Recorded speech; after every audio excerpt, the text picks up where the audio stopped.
Donald Trump gives a speech telling us where he thinks that we're going with Iran and assuring us all that in spite of our lying eyes, it's going to be over very, very soon. So we're going to talk about the speech. I did listen to the entire speech this morning while I was getting everything else set up.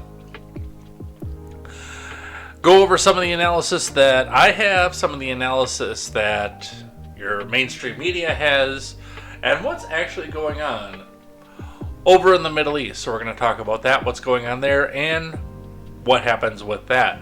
In case you missed it, which I think a lot of people actually did, there was yet another No Kings protest this week. I know that they want to tell you that it was huge and there were 8 million people out there, but be honest, did you actually know what was going on until after the fact? I didn't. And I follow this stuff and talk about it every week, but we'll talk about that and what this means and where this goes. Mississippi and Florida sign into effect their own versions of the SAVE Act, while the federal government tries to figure out what it is that they can do, what they can't do, and also Donald Trump goes and signs an executive order banning forms of mail-in voting. We're going to talk about that and what this means and what's actually happening versus what your mainstream media is trying to tell you is happening, because they're actually two different things. And the Tyler Robinson trial, remember that guy, has been ongoing. And now they're asking for a 6-month continuous and have evidence thrown out because the bullet doesn't match the gun. We'll talk a bit about that and some of the pros and cons of that as far as Tyler Robinson goes. It is going to be all of this and more over here on Contemporary, which I should retitle to the recap of the Federal Apprentice. So we will see you on the other side of the title card. And oh baby, baby, how was I supposed to know? I am Jay Edgar, and this is Contemporary.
Good morning, live viewers. Good morning, or afternoon, or evening, depending on what time it is by you. Those of you who are watching this back on the replay, I do love you just the way that you are. My name is Jay Edgar. We have got a lot of stuff to go over here today. It's actually, as far as contemporary episodes go, especially in the past few weeks, it's actually a pretty short looking episode based on what's sitting up on top of my browser bar for stuff that I have over here. A lot of stuff is repeats, so hey, we might not have to sit here for 7 hours like we do some mornings, because, I mean, let's face it, this administration has been chaos since it began. And it is not all on the person that's on the head of the administration. There is the avenue of, and before I say what I'm about to say, there is some level coming from the top. That is a thing that actually happens. But I would say half to 2/3 of the chaos is coming from people trying to prevent him from doing what it is that he wants to do, whether it's constitutional or not, because a lot of them say unconstitutional on things that are actually constitutional, or whether it was something that they actually wanted 6 years ago. there's a lot of that going on here as well. But, I mean, we're going to talk about a lot of this stuff here. We're going to talk about the Iran speech, like I said. We're not going to listen to a lot of it, but I did just... I sat up and listened to it a little bit. I want to know if The Wire's got some snippets of it. On-air production. Let's see here. Because I was only looking at them last night. No, I'm not going to be a premium member. You're lucky I signed up to be a member at all.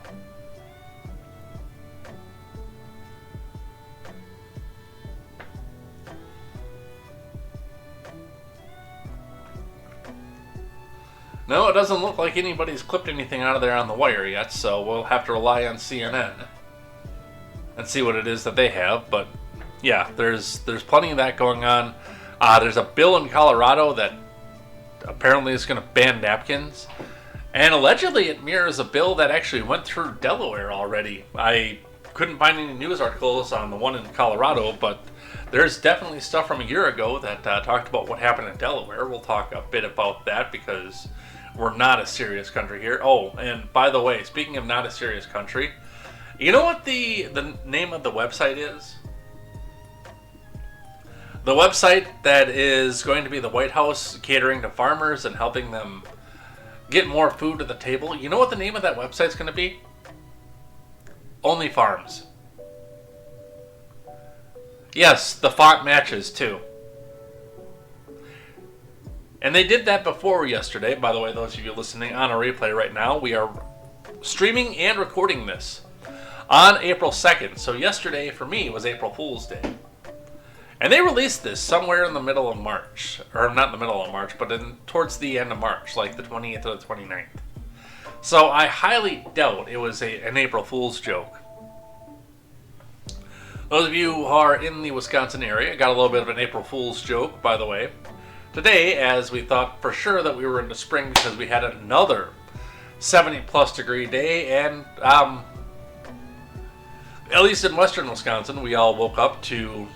The roads are actually look good, but everything that is not a road or a sidewalk right now is just covered in a layer of ice, including all the trees. I hope that none of them fall on a house at some point here, because I heard some popping when I went outside earlier. But everything that is paved is actually fine. Oddly enough, I would be a little bit wary of bridges right now if I was traveling through western Wisconsin, but I'm not. I'm sitting at a desk, wondering how we got to this point and why we are not a serious country right now. Anyway, let's get into it. Let's get started. Let's talk a bit about what's going on in the news today. Where's my news scene? There it is. We're going to start today with our finance. Couple notes here. The more you chat, the better we get pushed off in the algorithm. So I do encourage you, even if you think I'm wrong, you won't get booted for it. I can tell you that right now. You basically only get booted if you dox somebody or use other dirty tricks in an argument. If I'm wrong, then it still drives the engagement. So go ahead and do that. But yes, go ahead and live chat. We check in with the live chat as we go. We do have some good news today as well, as Damn Man brought up, but we're going to start our day with a finance as we always do. Looking at the Dow. The Dow is sitting at 46,565.74.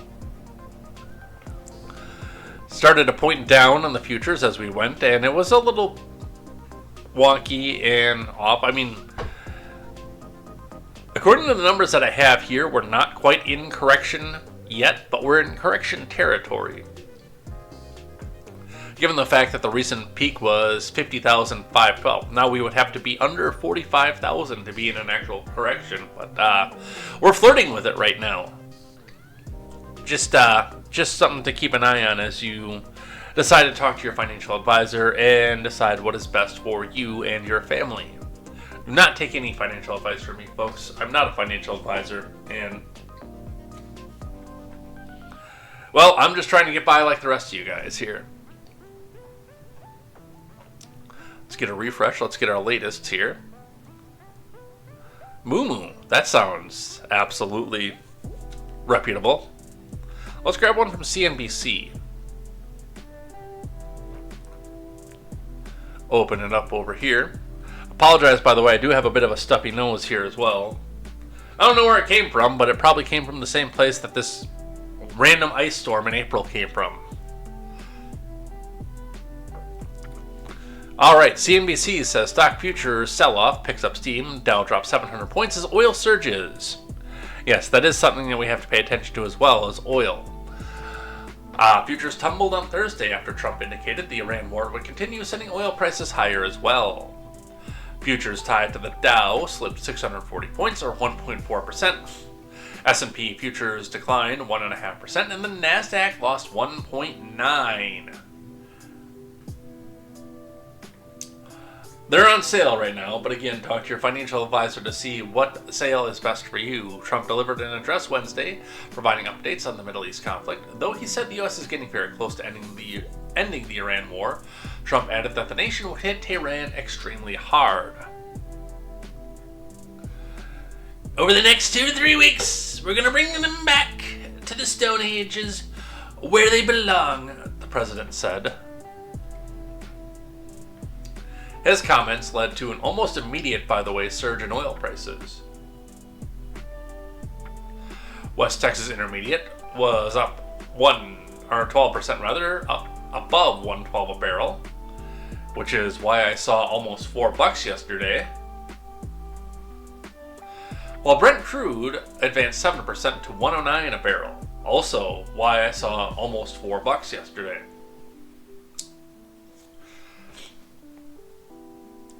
The longer oil prices stay higher, the less consumers will have to spend, and the more the economy will slow. Kevin Mon, CIO of Henning & Walsh, told CNBC's Squawk Box in an interview. He added that he doesn't expect the Federal Reserve to move on rates in the near future. At this point, I wouldn't either. And usually when I say that, by the way, that is a criticism of the Fed. That is not a criticism of the Fed right now. I would not. So we're going to have to wait for a resolution in the conflict to actually see some respite with respect to oil prices and inflation.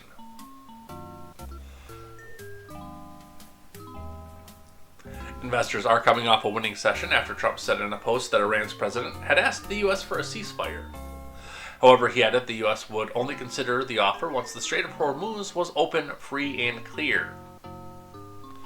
The announcement came after the president told reporters at the White House on Tuesday that he expects the U.S. military forces will leave Iran in 2 to 3 weeks. I don't want to sound like a panicking, especially since I'm not a Republican, but that's what he's been saying for 5 weeks. So that is what we have for our numbers today, mostly being driven by fuel. Looking at fuel, I have Gas Buddy up for Eau Claire, Wisconsin. Remember, your costs may be different, maybe vastly different. But if we start watching this week by week, you'll probably get an idea of where they're going to go on the week as they go. Costco in Eau Claire is at $3.25. Circle K on Birch Street is at $3.25, which is way better than what I saw yesterday. South of here, the Woodman's is at $3.34. The Senex is at $3.34. We are starting to move up, though, to the $3.40, $3.50 territory. The Stop and Go also on Birch Street at $3.49. So, a little bit of a mix, and it looks like it's going to be up on the rise. We will see what happens with that. And check your local listings to see what your local gas prices are. Or petrol prices if you are in the UK. Alright, we are going to start with good news today. And it's a live updater. I didn't intend for it to be a live updater, but you know what? We have good news on this one. Artemis 2 launches on a historic mission around the moon. And haters are still going to say that it was faked. And by the way, I know which haters they are. I know exactly who's going to say that it was fake and staged. Because they will say that space is fake and gay.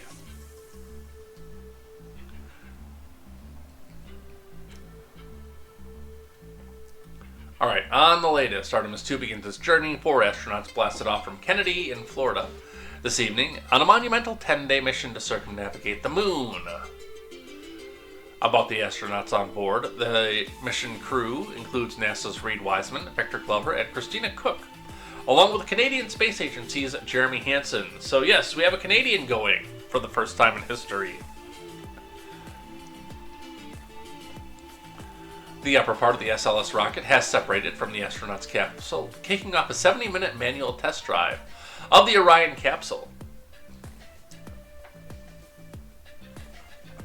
Why this mission matters. The historic and risky lunar venture will mark the first time astronauts return to the vicinity of the moon in more than 50 years. The mission could travel farther from Earth than any human ever has, breaking the Apollo program's distance record. Alright, some of the issues. We have toilet troubles. Probably understandable given the fact, again, that this is probably one of the first times we've done a mission like this.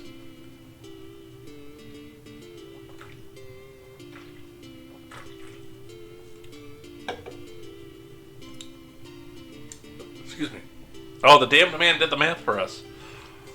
For the sake of saving some people the math in the UK, petrol is about $7.50 a gallon.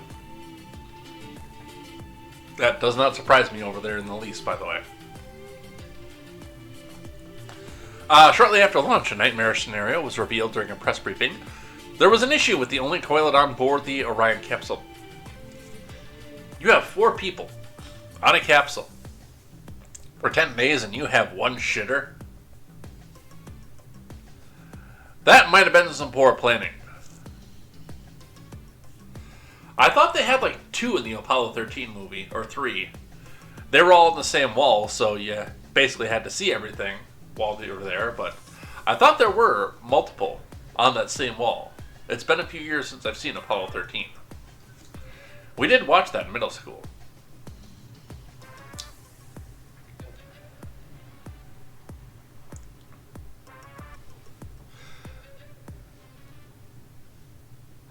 The crew has been incredibly busy since launch, but they made time to troubleshoot the problem with the help of Mission Control.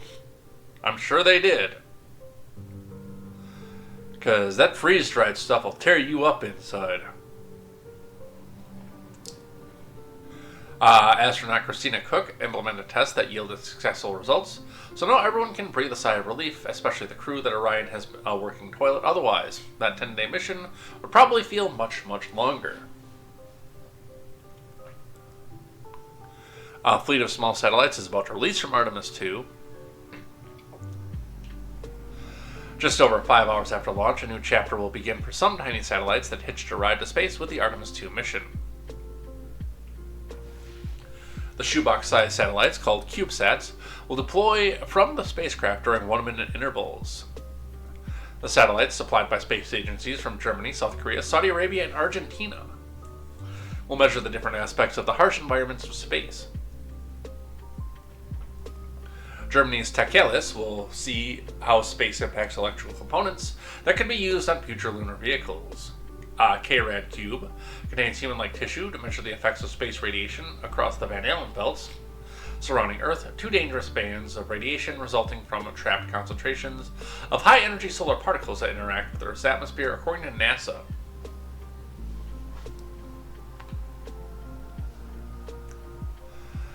Saudi Space Agency's CubeSat will measure space weather, or energetic particles unleashed by the sun that can impact the Earth.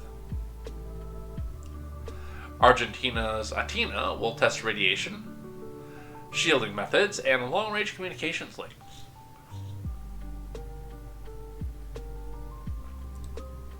Alright, and what mission controllers are watching now, after this we'll move on. The next 24 hours are crucial.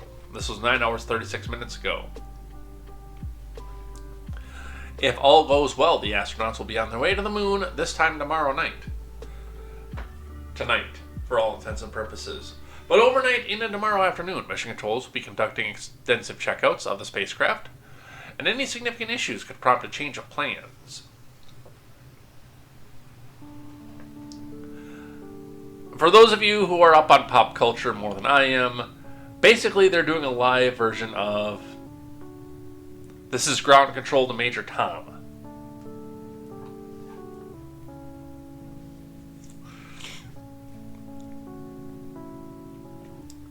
Teams will be looking to make sure that the life support systems work, that the vehicle's healthy, said Norm Knight, NASA's director of the Flight Operations Directorate.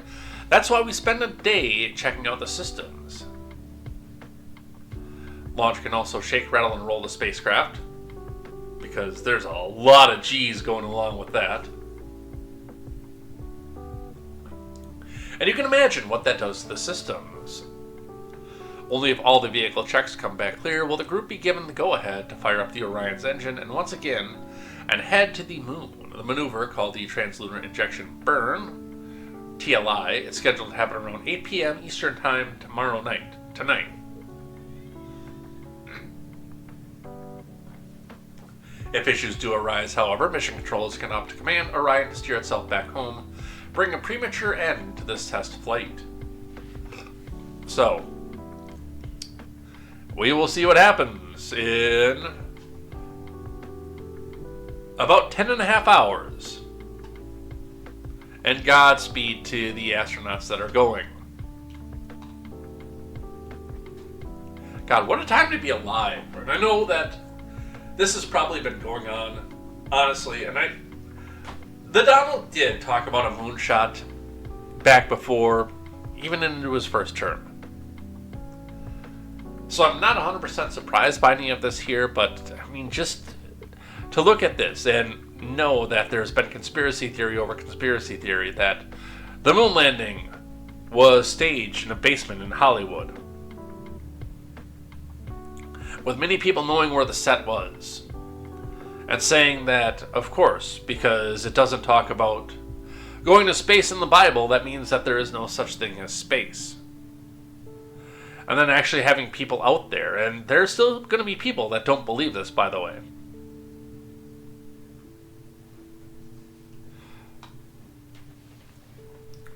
We got some news from France.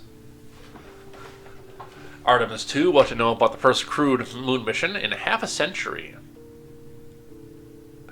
I remember there's a horror film that I don't think did real well because I never heard of it again, but talking about the last Apollo mission and monsters on the moon that came out and got the astronauts. And that's the reason we haven't gone back in 50 years. I guess it was only 30 years at the time.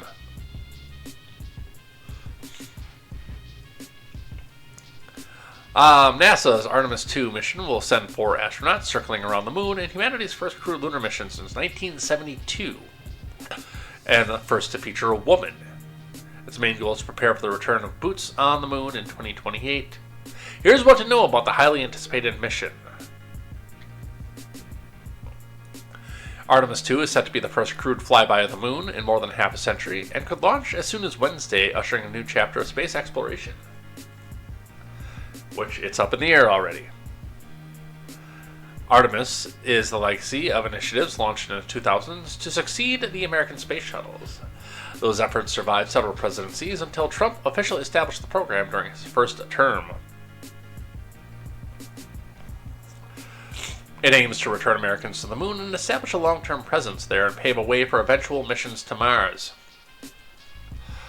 The coming mission is intended to last approximately 10 days and will mark the first crewed Artemis flight. The second phase follows Artemis 1, mission of 22, when an uncrewed spacecraft flew around the moon. NASA intends to now verify that both spacecraft and the rocket are in working order before attempting a lunar landing, a milestone now scheduled for the Artemis 4 mission in 2028.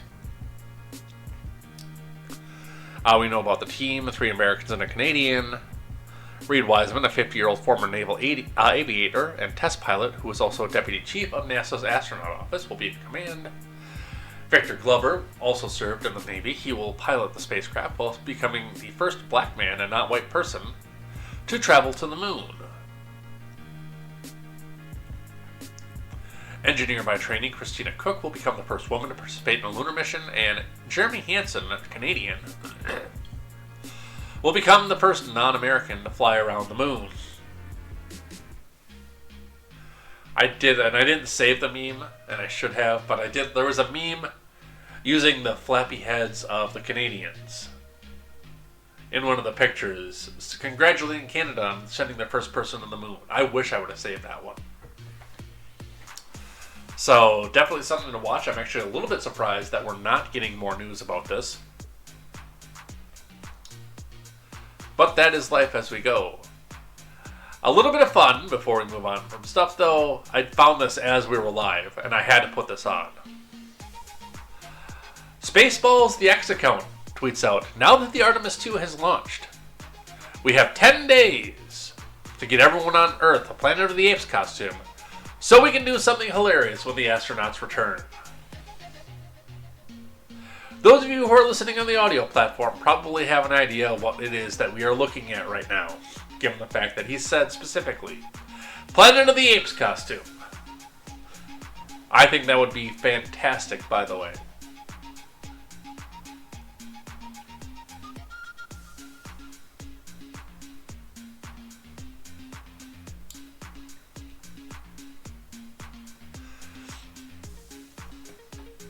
AP with one more article on this one. What to know about the trip to the moon, but we've talked about this.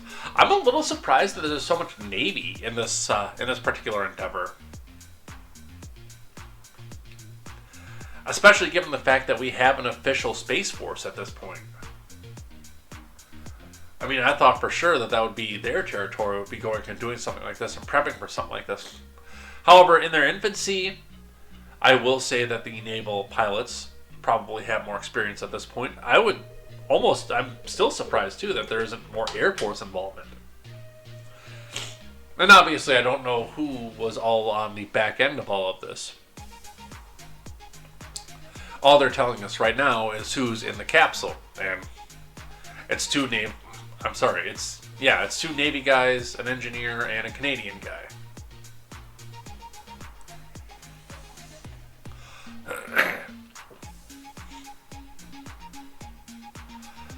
The Apollo program still just absolutely blows me away, said Artemis 2 astronaut Jeremy Hansen of the Canadian Space Agency. Artemis has progressed much more slowly after decades of indecision and flip-flopping between the Moon and Mars as the next grand destination. NASA's new moon rocket, the Space Launch System, or SLS, has soared only once in a test flight without anyone on board more than 3 years ago.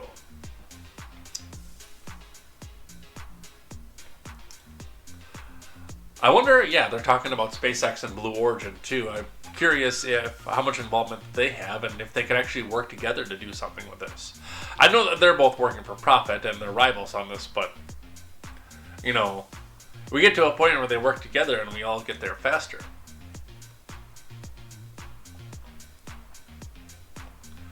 During next year's revamped Artemis 3, astronauts will stick closer to home the same way Apollo 9 did in '69. Instead of attempting a moon landing as originally envisioned, they will practice docking their Orion capsule in orbit around Earth with one or both lunar landers under development by SpaceX and Blue Origin. The rival companies are accelerating work on their landers in a bid to be the first.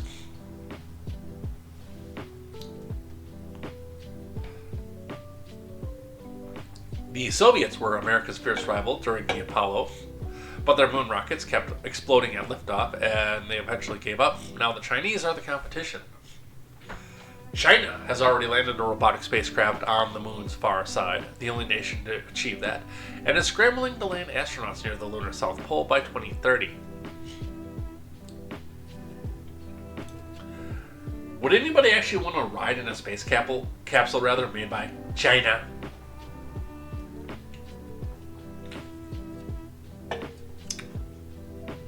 I mean, let's be realistic. I've seen the stuff that comes from Temu. I don't know that I would want to get on that rocket if it was me.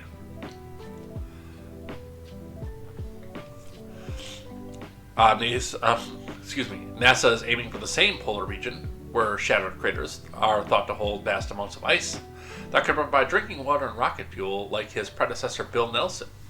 Isaacman is determined to beat China to the finish line and win the second space race. I've always been curious, and this is the part where I actually get on board with the conspiracy theorists about this. My one big curiosity is always how they lift back off of the moon once they get there. Like, I don't want to throw a bunch of a bunch of water in everybody's idea and plans of what happened here, but and I know that the moon's gravity is less than Earth's, but I also know a big part of the reason that we put such massive rockets under these things from Earth is because it is so difficult to rip away from the Earth's gravity, and I can't imagine it's easy to rip away from the moon's, even if it is considerably less than the Earth's. I know that they said that they've got the rockets on the lander module, but I'm like, is that going to be enough? So I'd love to get in with NASA, find out what the science is, the science is behind getting off of the moon.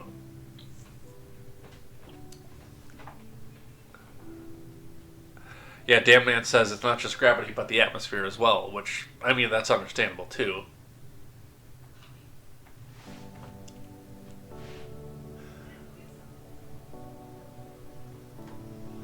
So that is what we have with that.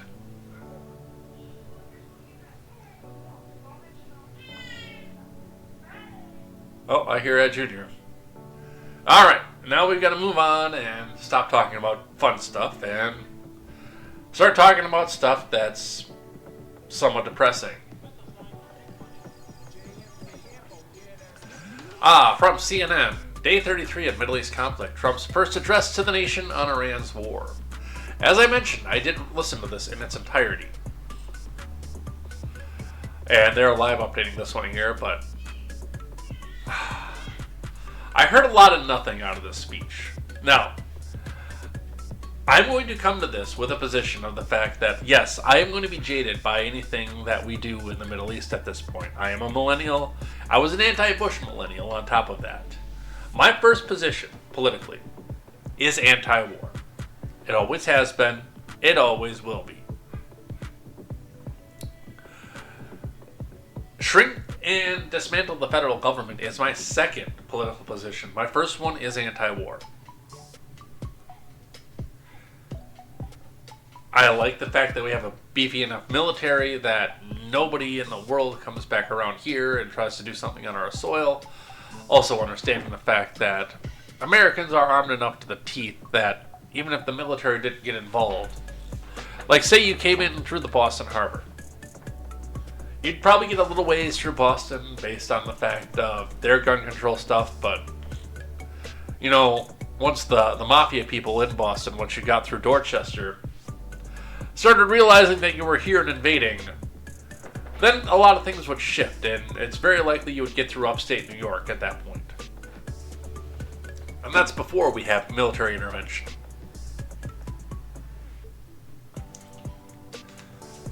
Trump says the U.S. doesn't need the Strait of Hormuz, but the world does, as gas approaches $4 to $5 a gallon, by the way.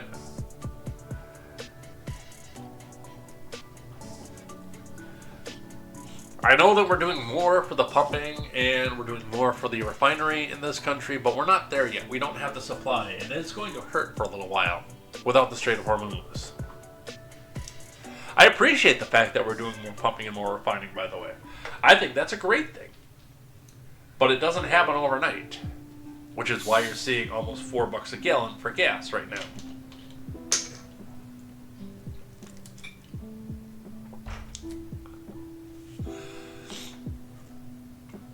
Trump used his Wednesday address to play down the United States' reliance on the Strait of Hormuz, a critical oil and gas shipping route, as the rest of the world bears the brunt of energy supply disruptions and surging prices.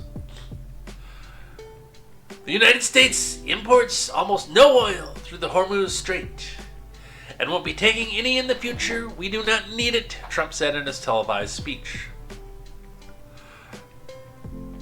Noting the U.S. is the world leader in oil and gas production, the president claimed the country is insulated from supply shocks stemming from the war, a statement many Americans find hard to believe as they feel the pinch of gas prices soaring past $4 a gallon for the first time since 2022.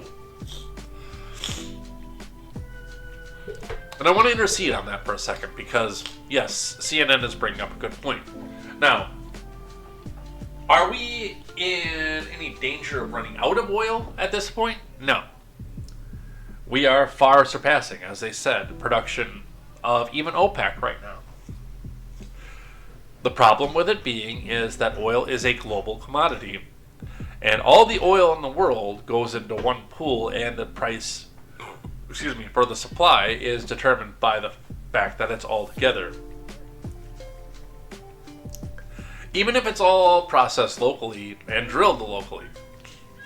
I mean, if we got to the point where we were drilling everything and processing everything locally, we would have some relief over what we're seeing right now, but it's not going to be an immediate and full relief, based on the fact, again, that it is a global commodity.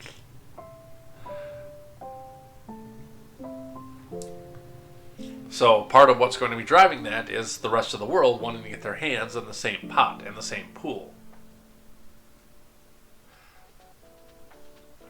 So it doesn't necessarily matter how much the U.S. imports through the Strait of Hormuz, because we still have to compete with the rest of the world who is using that strait. And also trying to reach out to the other reserves.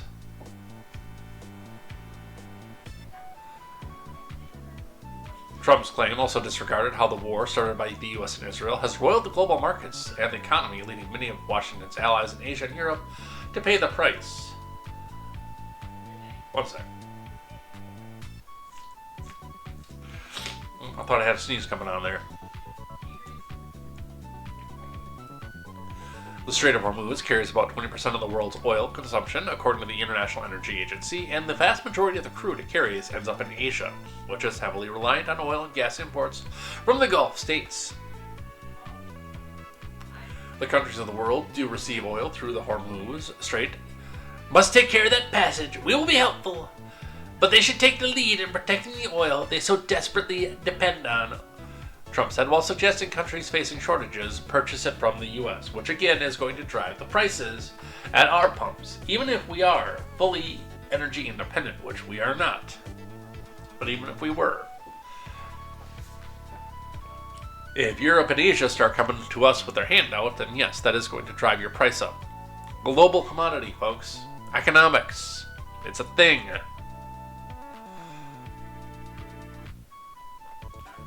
Trump also claimed the strait would reopen as soon as the war ends, and that gas prices will rapidly come back down. That actually is a possibility, by the way. It's going to depend on what the rest of OPEC does, because yes, they can manipulate the world supply. That's why we saw 99-cent gas during COVID. It wasn't because people weren't traveling, as a lot of people wanted you to believe. It was actually because OPEC went out and turned on the spigots to undercut Russian oil. That was coupled with a lot of people not driving, but that wasn't the reason.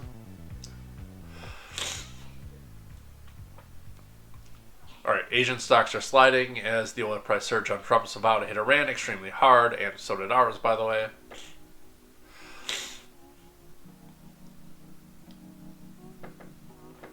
Australian leader says it's not clear what more needs to be achieved in Iran.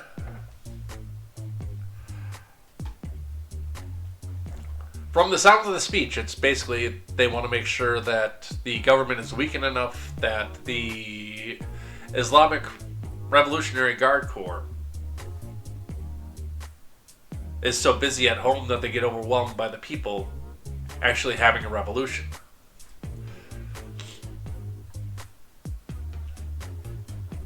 Yes, oil prices spike. We talked about that earlier. Republicans largely praise Trump's speech while former ally criticizes, focus on war. Because of course they did.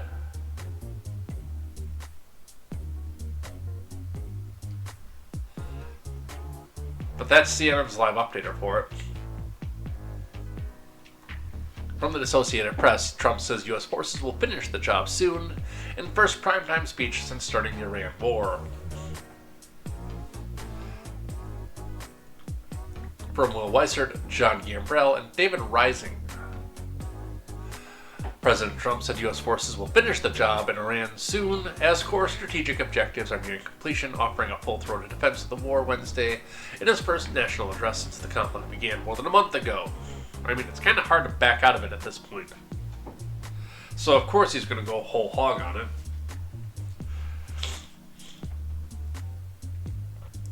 He used his platform before a wide audience to tout the success of the U.S. operations and argue that all of Washington's objectives have so far been met or exceeded, but said Iran would continue to face a barrage of attacks in the short term. "We're going to hit them extremely hard over the next 2 to 3 weeks," Trump said. "We're going to bring them back to the Stone Ages, where they belong."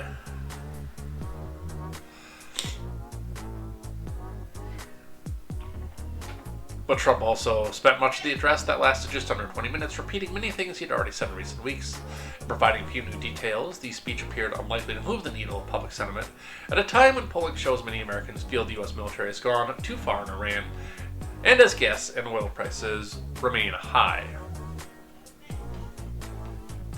Now, I do want to back up the bus on this and talk about the few new details of this, because I do think that's important. I know that in the past administrations, and I'm not going to name names right now, Bush, like to come back out and brag about what it is that we were doing and what their plans were. The problem is that they did it on CNN, and yes, the military people in Iran and Iraq and Saudi Arabia and Afghanistan and Jordan and Syria and Lebanon and Yemen and Oman and Kosovo and the Ukraine. Sorry.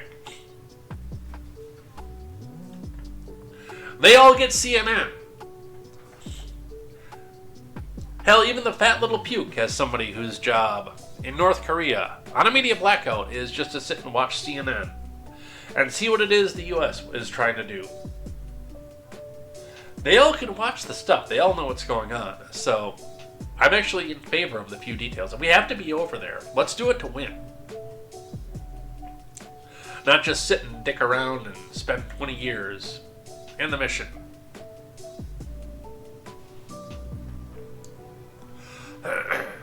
Excuse me. The effect on global financial markets was more immediate, with oil rising more than 4% and Asian stocks falling after Trump's comments about the U.S. continuing to hit Iran hard.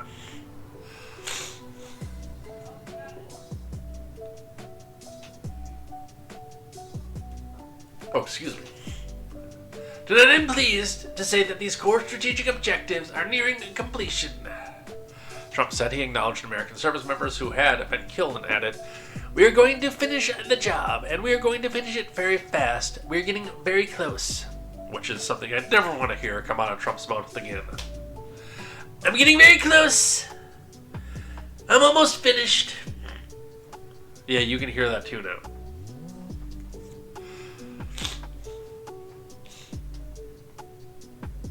Apparently Stormy Daniels heard that once. The president did not mention the possibility of sending U.S. ground troops into Iran, nor did he reference NATO, the transatlantic alliance that has railed against for not helping the U.S. secure the critical Strait of Hormuz, where a chokehold by Iran has sent energy prices soaring. The position that we have on the Strait of Hormuz, by the way, I'm a little bit blown away by, because, I mean, we're supposed to have the best Navy in the world that guarantees every other shipping lane. I don't know why this one has been so much of a challenge, especially since, yes, we know that Iran doesn't really have a naval capability. Or at least not commensurate to what the U.S.'s is. Quest Fanning has joined us this morning. Good morning. He missed all the positive news, but he has joined us this morning.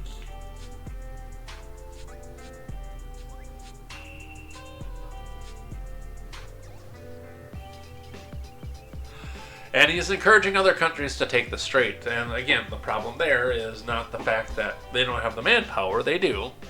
NATO does have a certain extent of military presence, of boots on the ground, and personnel. The problem is they don't have the equipment that we have here. And that's the long and short of it. It really is.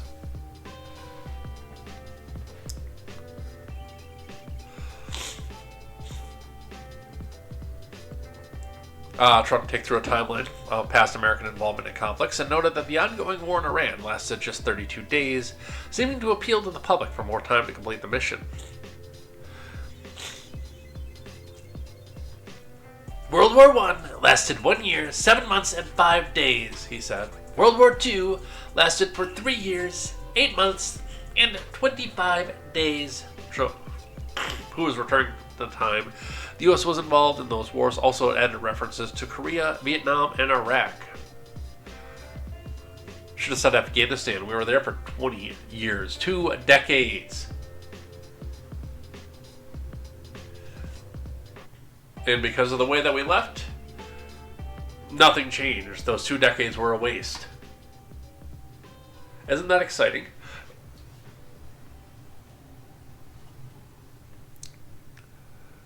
He also noted that in these past 4 weeks, our armed forces have delivered swift, decisive, overwhelming victories on the battlefield. He said U.S. military action had been so powerful, so brilliant, that one of the most powerful countries is really no longer a threat, even as Iran kept up its attacks on Israel and the Persian Gulf neighbors early on Thursday. Trump also seemed to suggest he had ruled out going to Iran to get its enriched uranium.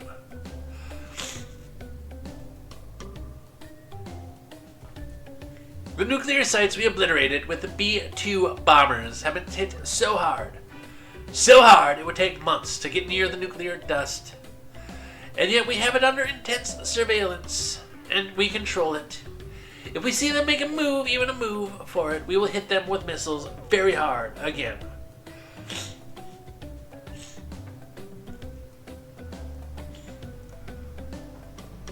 Damn, man says you only get a participation trophy in World War I. Which is a little bit rich coming from somebody from the UK. Elaine asked me if I am a moderate Democrat. I am not a moderate Democrat. In fact, I consider the Democrat Party to be way out so far in la la lefty land that a moderate Democrat by this point is considered to be a far right person. No, I am full out anti-government. That is my second political position, my first one being anti-war.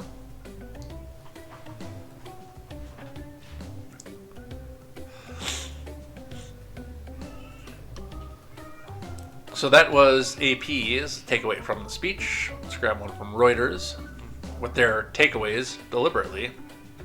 Here are some key takeaways. Looking for an exit, but not quite yet. I could see that. Because it is not polling well, by any stretch of the imagination. So yes, I could see them looking for the off-ramp as quickly as they can. But not so quickly that it becomes Afghanistan 2. Electric Boogaloo. I wonder if that word will actually get me banned on YouTube.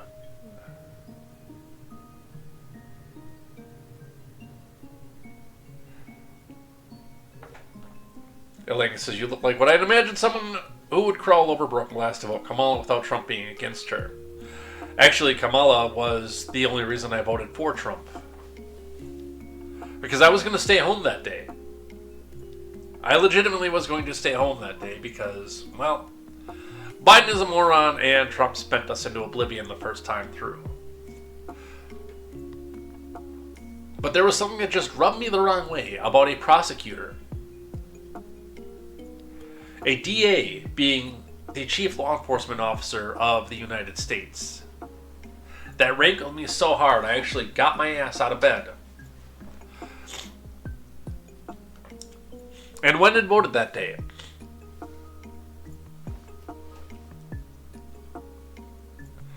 And I don't care what party that would have been, by the way. If Republicans decide that they're going to go put a DA up one day, I'm going to go vote against that person as hard as I can too. Because that is especially... I think that's a job that shouldn't be allowed anywhere near the White House.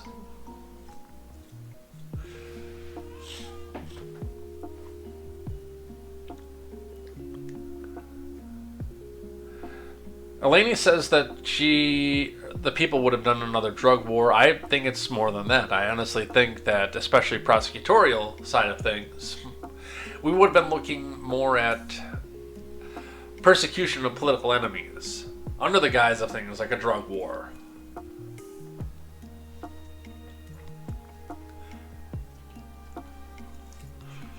And being anti-government, I am political enemy number one. But I have a small platform, so I might have made it for a little while.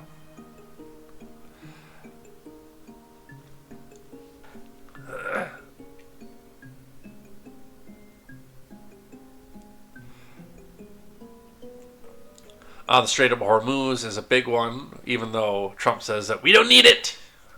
We need it.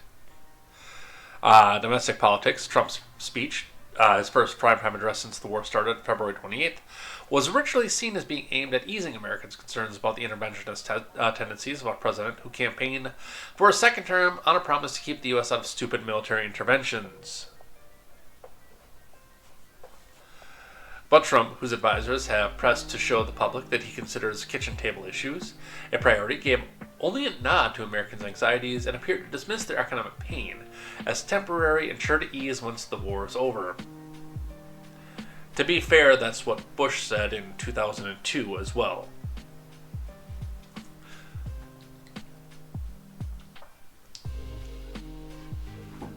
Many Americans have been concerned to see the recent rise in gasoline prices here at home, he said.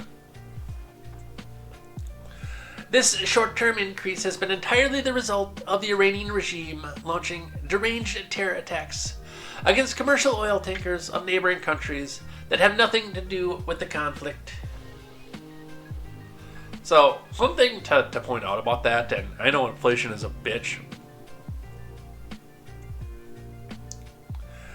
our gas prices right now are only slightly lower than they were before September 11th. When you adjust for inflation. I remember it was a big deal when people started talking about the fact that they were going to change the sign so they could say 2. Instead of, because everything just had a 1 and then they changed the last 2 numbers. For the longest time. Not a lot of them were digital at the time either. So they were going to go start expanding stuff so they could start showing 2 per gallon, and we thought that the world was going to end then. When you adjust for inflation, gas is probably the equivalent to about what 176 was at the time.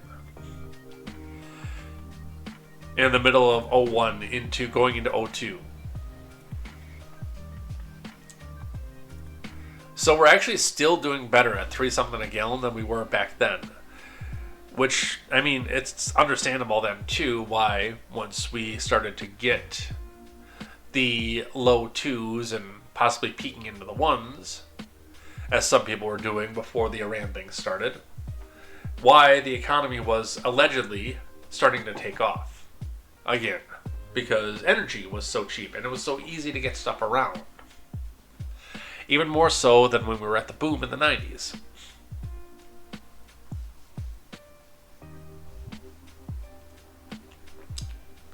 I'm not a leftist, I can tell you that. I have a fundamental difference between myself and leftists, and that's the fact my difference between me and leftists is it comes down to the role of government in my life. Leftists believe that there is one. And that's all that I'm going to say.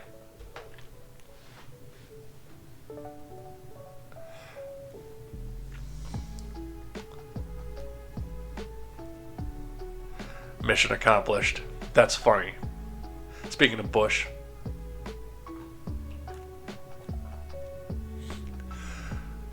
From Business Insider, oil prices reignite after Trump delivers fiery speech on Iran. We talked a bit about this earlier, so I'm just going to go briefly onto this one. Brent and West Texas Intermediate crude were up more than 7% each as of 10:50 a.m. Eastern Time. The two benchmarks were respectively trading at 109 and 108 a barrel, more than 75% higher than the start of the year. European diesel futures rose 10% to around $1,500 a ton, or more than $200 a barrel, their highest level since '02. European natural gas futures gained around 3%.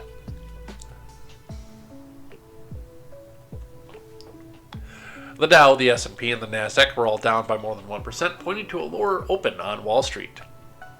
Crude futures retreated on Wednesday on hopes that Trump would claim victory in the conflict and move to end hostilities. The American president instead said the U.S. was on track to complete all of the objectives, but added, "We're going to hit them extremely hard over the next 2 to 3 weeks."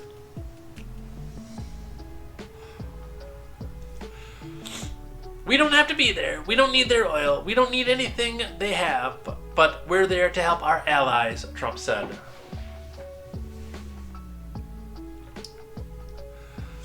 The conflict has sent shockwaves through the markets in recent weeks because it has effectively closed the Strait of Hormuz, through which about 20% of the world's oil and liquefied natural gas flows. The conflict has also damaged energy infrastructure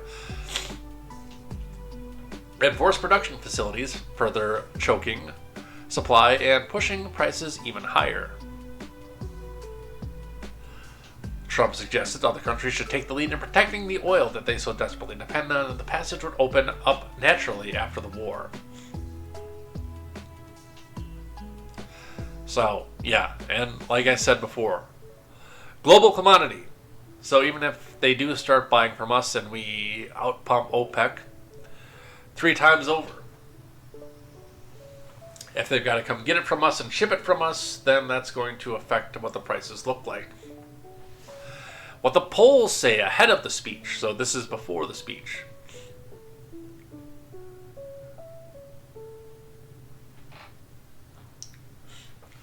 Polls show consistent majorities opposing military action in Iran after about a month of war. From Bridget Bowman. When Trump provides an important update on the Iran war tonight, he'll be addressing a nation that's been deeply skeptical of the military operation since it began.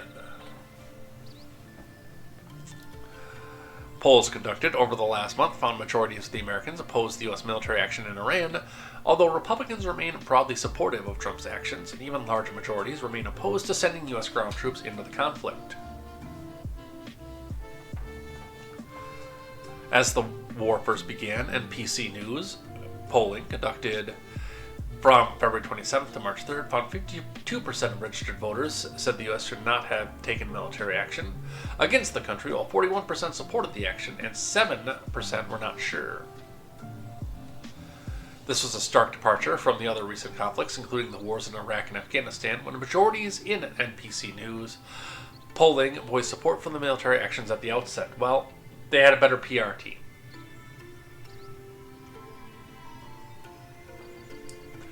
Remember, at the time that military action started in Afghanistan and Iraq, the Democratic Party was a complete joke that had been completely undermined by Bill Clinton's foibles in the White House. And George Bush was supposed to be our return to normalcy, so anything that he did was supposed to be better than anything that Democrats did. So when, especially after we had a terrorist attack on U.S. soil, then yes, there was support to go back for retaliation.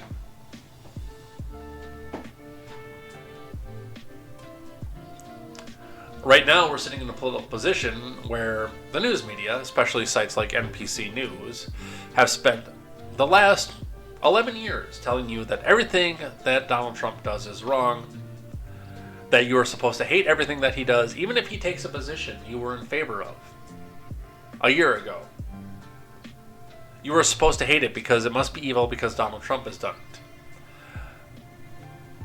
And that is going to be what drives the polling. Like I said, the Iraq and Afghanistan had huge PR. If you opposed Iraq and Afghanistan, most people you were opposed to just showed you a picture of the World Trade Center site, or a picture of the former World Trade Center with smoke coming out of it, and say, do you really want to be opposed to us going back after these people? There was huge PR for this. There is not huge PR for what's going on now.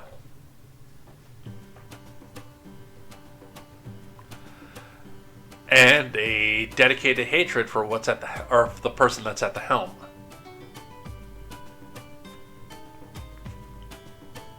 Now, mind you, again, I am against the war myself. I'm not advocating for the war. But what I am saying is that people who would normally be gung-ho, let's go do this, have been turned off by the fact that it's non-stop wall-to-wall coverage against the person at the helm.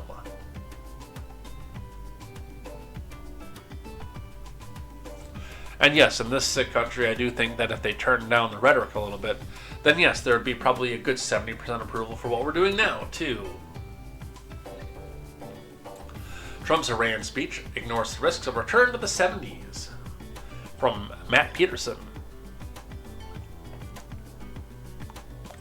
The hard part is done. Trump said in his address to the nation Wednesday night about the Iran war. The recent jump in gas prices is a short-term increase and will rapidly come back down once the vital Strait of Hormuz is reopened, he said. But there is reason to worry about the conflict, and its economic consequences for Americans may get worse before they get better. If so, Trump will struggle to shake off the damaging political legacy of the war. And yes, that is something to pay attention to as we get close to November. In fact, he would join a long line of presidents going back to the 70s who have seen their tenures defined by energy crisis and inflation, the economic scourge that Trump has called a nation buster.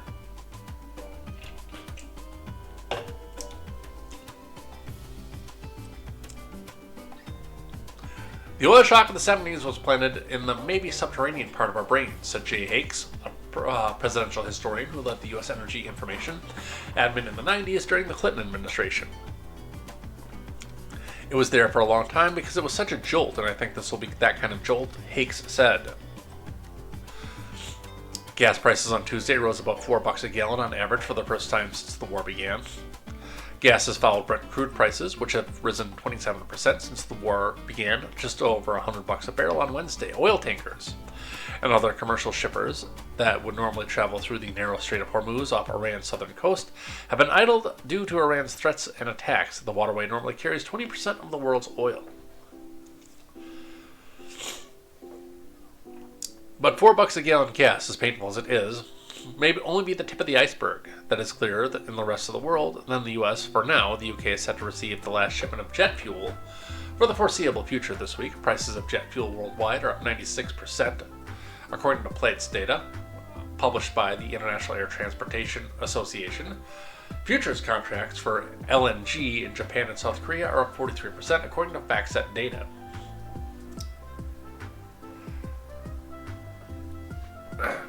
Excuse me. Asia, and to a lesser extent Europe, are more immediately exposed to disruptions in the supply from the Strait of Hormuz, unlike the US.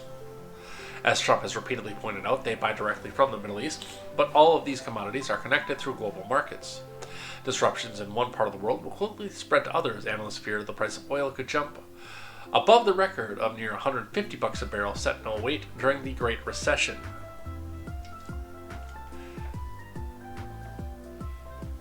So far, the world has benefited from energy supplies that were already in transit when the world began just over a month ago, aided by emergency releases from the Strategic Petroleum Reserves. But the world is burning through those supplies, with even the modest estimates we have now. The loss in oil in April will be twice the loss of oil in March, the International Energy Agency Executive Director Faith Burrell said in a podcast released on Wednesday. So there is your global commodity again. And yes, this is... I've said since the beginning of Presidency 1, even when there were policies that I disagreed with, that the Orange Man does seem to have a horseshoe up his ass, and no matter what he does, it seems to come out and work. I would be a little bit curious as to how this one comes back out.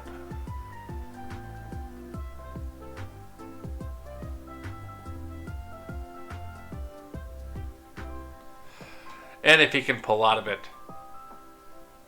But Ivanka, Tiffany, Don Jr., Eric, and Barron have proven that he can't really pull out. Something to pay attention to, which, by the way, we've been watching the Pentagon Pizza Watch over here.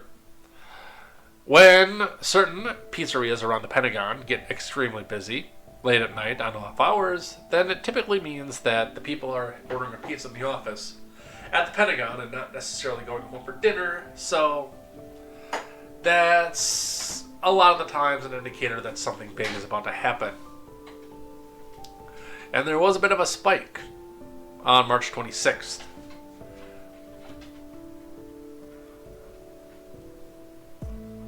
Opening this back up here.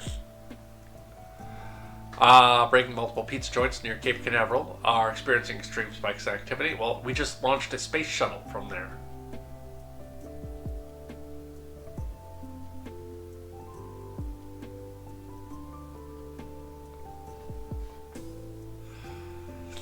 But there haven't been any real big spikes lately. Not since the 26th.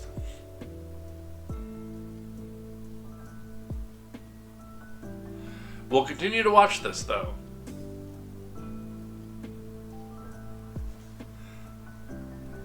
Yeah, pizza activity around the Pentagon is normal. This is the 29th with no current spikes. DOCON remains at level 4.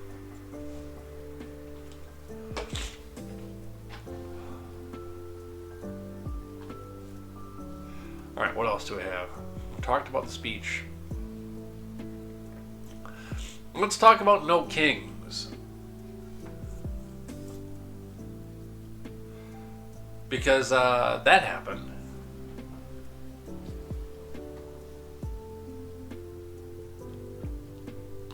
From Zoe Satil, is it Satil? Sadal? I don't know.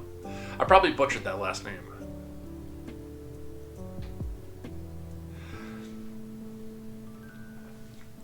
Jean Poggio's choice to attend a No Kings rally in Chicago stemmed from her family's experience of injustice. Her parents were incarcerated in prison camps used to confine Japanese Americans during World War II. Oh, excuse me, under a Democrat. Sorry, I had something in my throat there. I grew up with this legacy for social justice, both my father and my mother, so it's important for me to carry that on in my generation. To stand up for rights for everyone, not just ourselves, she said. Fujiu was one of many demonstrators who filled the streets across the country, waving signs criticizing Trump's admin and its policies. Protests popped up in all 50 states and even appeared overseas as far as Italy, France, Germany, and Spain. And also, by the way, protests for no kings popped up in the UK to protest against Donald Trump. You know, in the UK, where they literally have a king.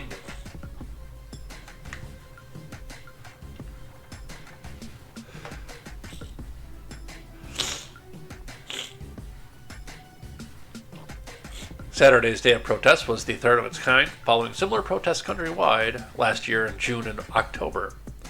Protesters marched in the thousands in major cities, including New York City, LA, Atlanta, Minneapolis, while smaller demonstrations also snaked through suburbs and rural communities, including in Republican-led states.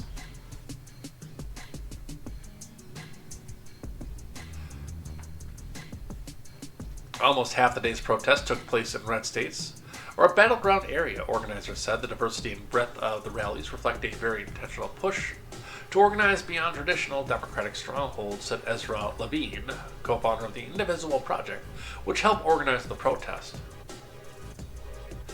By help organize, they mean bankrolled, bribed, and made sure that the areas had the proper permitting for them.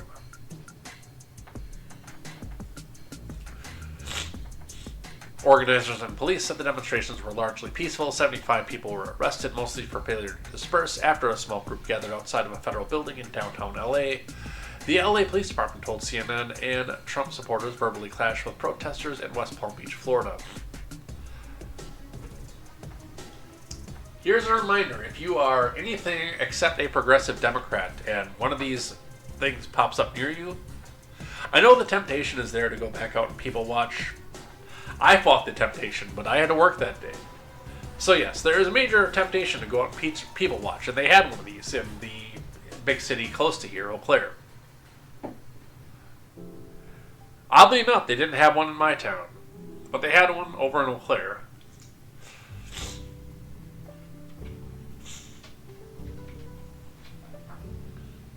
I would always advise against going to one of these protests to people watch if you are anything other than a progressive Democrat.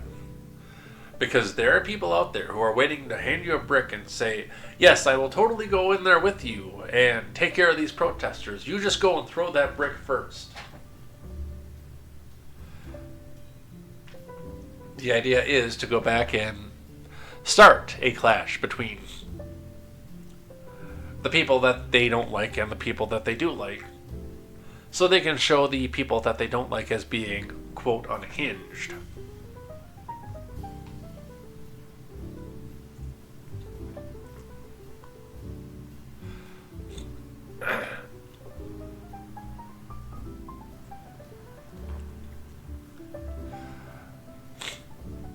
When asked about the No Kings events, the White House spokesperson Abigail Jackson told CNN, "The only people who care about these Trump derangement therapy sessions are the reporters who are paid to cover them." sure the people that went there kind of care about him too, actually. For demonstrators, democracy, the Trump admins, immigration crackdown, and the high cost of living, and the war in Iran were top of mind.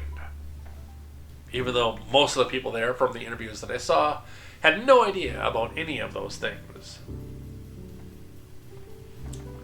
They took the signs that were made in China, waved them around, and answered questions badly if they were asked them.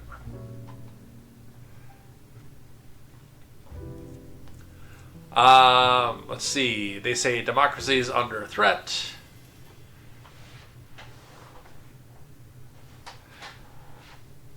I don't know what it's under threat from, but it's apparently under threat. I see injustices going on.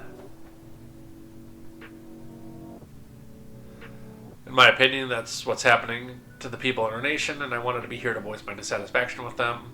Chris Holly said the father-son duo said they plan to attend more protests in the future. Oh! Hey, we can get top viewers at streammoo.org. Remove the space. Should we remove the space, guys? Should we go to streammoo.org and get viewers, buy viewers? What do you think? Should we do that?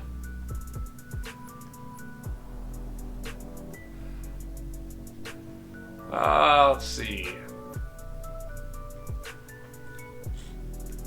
You're in timeout. 10 minutes. If you want to talk, then you can talk in 10 minutes. That would be Vanished Muster 46X0R, which is a totally legitimate Twitch screen name, by the way.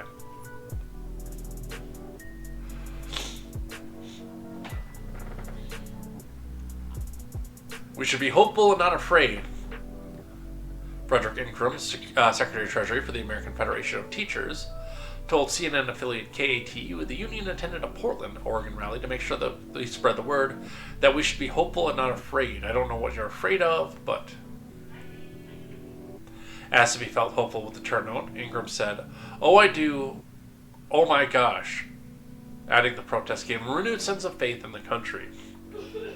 In the middle of a blue stronghold, where of course everybody sits back and agrees with you. You might as well have just said, "Look, it's a lion! Oh my god!" By the way, that guy's getting sued by Disney right now.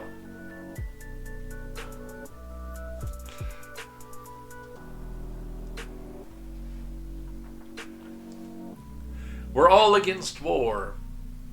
Turaj Modras chose to be brave near 90-degree weather to attend an LA rally because we're all against war. You should ask the guy what he thinks about the Ukraine and Russia.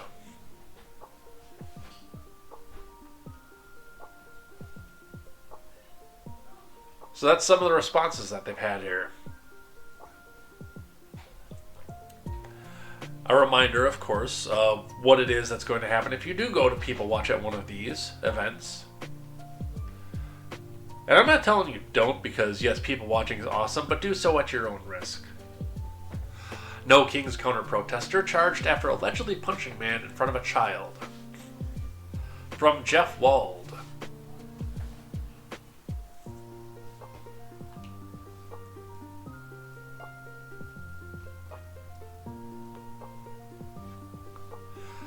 A 36-year-old St. Cloud man is facing felony charges after police say he punched another man during a No Kings protest and was found with a bulletproof vest and weapons. You moron! In Hennepin County, too, you dumb shit.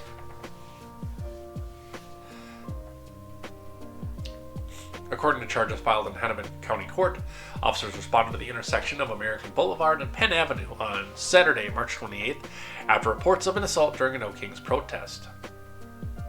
The complaint states police identified the suspect as Zach X, who was participating as a counter-protester and was live-streaming the event. Officers say X was recording protesters and allegedly pointed his camera at a child, prompting the child's father to push the phone away, which in and of itself was assault. Your self-defense went a little bit too far, especially given the fact that you're in Hennepin County and in the minority, and that should have been taken account to, but depending on the shove, and I'd have to see the footage of it, I would say that's probably some defensive action was justified. A punch to the face, not so much.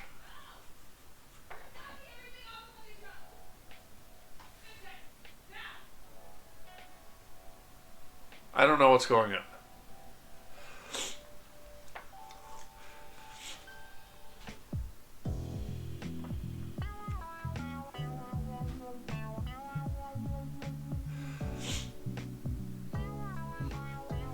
Police say X then punched the man in the nose, breaking it and requiring surgery. Officers arrested X at the scene and found he was wearing a bulletproof vest under a sweatshirt and carrying a can of OC spray. His left hand was bleeding and received medical attention. Police later searched X's vehicle and found a loaded Saber airsoft gun, 2 packages of projectiles, THC cigarettes, which are legal in that state, so I don't know why that's a big deal. A pepper spray keychain, mechanics M-Pack gloves, which are also legal. I don't know why that was.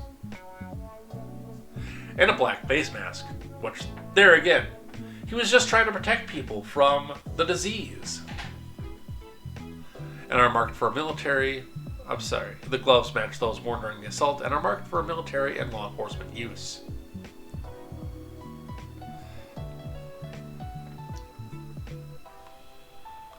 The criminal complaint notes X admitted to punching the man, but claimed self-defense, saying the man lunged for his phone. Video reviewed by the police showed the man advancing towards X and making a swinging motion at the phone. Police say X had space to retreat before punching.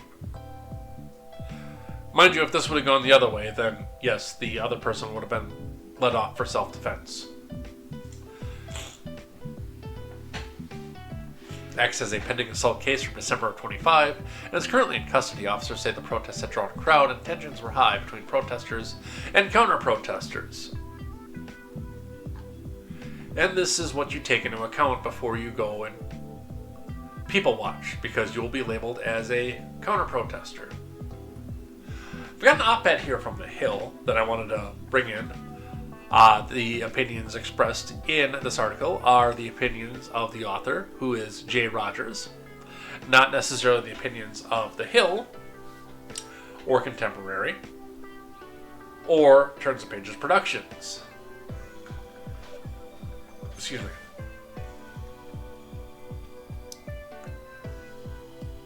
AstroTurf, the selective outrage, the real story behind No Kings. Organizers of last week's No Kings protest claimed 8 to 9. Hold on a sec. Million participants across more than 3,300 events. It was billed as the largest single-day protest in American history. Crowds gathered near City Hall in LA. Bruce Springsteen performed in Minnesota. De Niro delivered remarks in New York, and elected officials competed for prime microphone time. By evening, some cities also saw dispersal orders and arrests. I've seen this one before, going back to the 90s. The production values improve, but the argument does not. My background in finance has taught me that patterns matter, and this one is not hard to read. The No Kings Coalition markets itself as spontaneous citizens uprising. It is not quite that. A Fox News digital investigation found roughly 500 activist groups involved in the effort, with an estimated $3 billion in combined annual revenue. The flagship march in St. Paul listed on its permit filing. As lead coordinator, the group Indivisible, a Democratic advocacy organization funded by Soros. The Boogeyman, the same network, includes groups tied to Neville Roy, Swingham, an American tech entrepreneur living in China who's publicly identified as a communist and has ties to the CCP. Swingham's funded organizations, the Party for Socialism and Liberation, the People's Forum, the Answers Coalition, and Code Pink openly discussed using March 20th to advance what they called a revolution and oppose imperialism, capitalism, and state violence. Spontaneous, it was not. Yeah, we know this, because it was planned.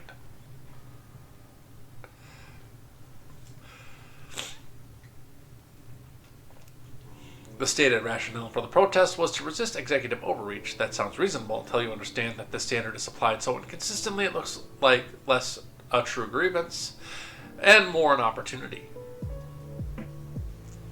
In October of 10, Obama declared publicly he lacked the authority to change immigration law unilaterally. On at least 25 separate occasions, his own statements reflected that position. He created DACA anyway. In 2012, now arguing in public that Congress had refused to act, therefore he had to, kind of like a king, mass protests against his unilateral and heretical action never materialized. Biden later pursued a broad student loan forgiveness plan based on a very thin and irrelevant statutory pretext.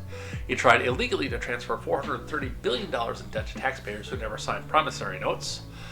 The Supreme Court struck it down 6-3 in June of 23, only to have Biden defy the ruling and try again by other avenues. His efforts were only conclusively defeated after Trump returned to the White House. Despite Biden's very clear attempt to seize unlawful presidential powers, the streets stayed quiet.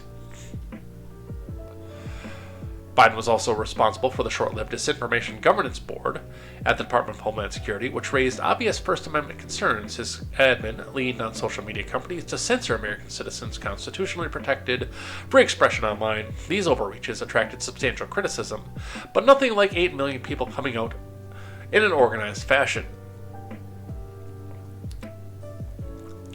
So this person's takeaway from this is because Democrats did things unilaterally, that means that people should have been out in protest of them. But one thing to keep in mind in the midst of this is the fact that if Republicans go out and protest, there's typically 30 to 50 to 100 FBI agents interspersed in the crowd, meant to again tell you, hey, just throw this brick, nothing will happen to you. Everyone around you is throwing bricks too. Monkey see, monkey do.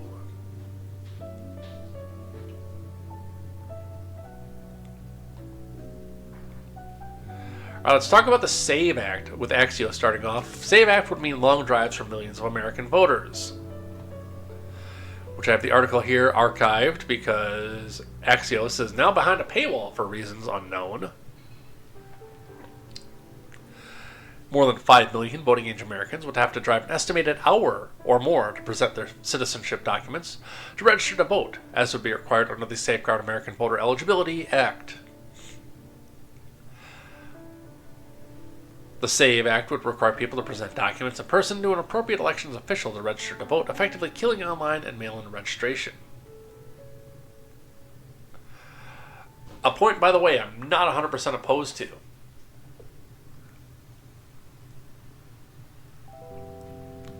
More than 21 million voting-age Americans lack the documents needed to register to vote under the SAVE Act, such as a birth certificate or passport, per an estimate from the Brennan Center for Justice, a liberal public policy nonprofit. I'm still a little bit surprised by that number, by the way. And does that include 11 million illegal aliens?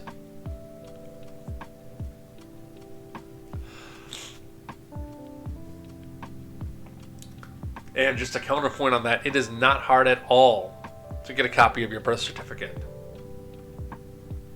I don't know what it's like in other states, I guess, but in Minnesota, it's just go to the nearest county in Minnesota and say, hey, can I have this? They make you pay a couple bucks, and that's the end of it.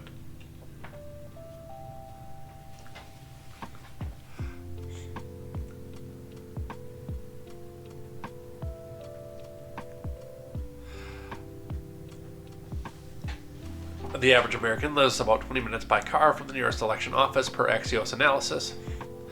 Those are county or municipal offices that manage voter registration and voting. That's without factoring in traffic. For rural Americans in western states, that's more than doubles to 49 minutes. At the extreme end, in the continental U.S., Apache County, Arizona, residents have an average drive of 2 hours and 30 minutes. Okay, we gotta figure that one out. Because I want to know where Apache County is in Arizona. And where they have to go.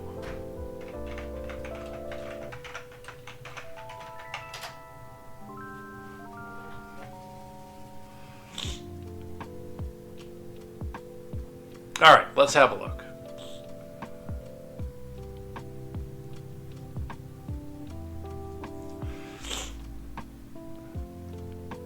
Bring the layers back up here. So, Apache County is up on the edge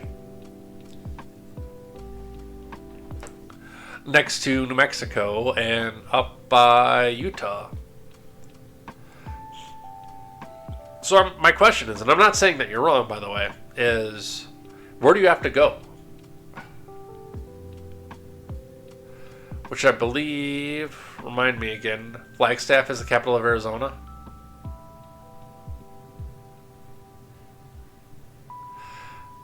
But regardless, again, where do you have to go in Apache County?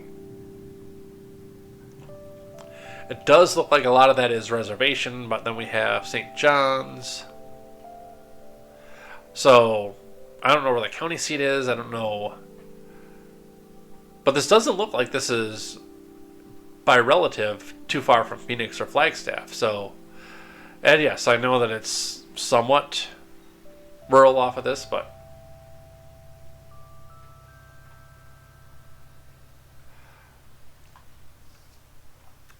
I don't buy that it's a 2-hour drive from anywhere in Apache County. Now, there might be some spots in there that it is, but from just anywhere in there, I don't buy. Even if you have to go all the way to Phoenix to do so.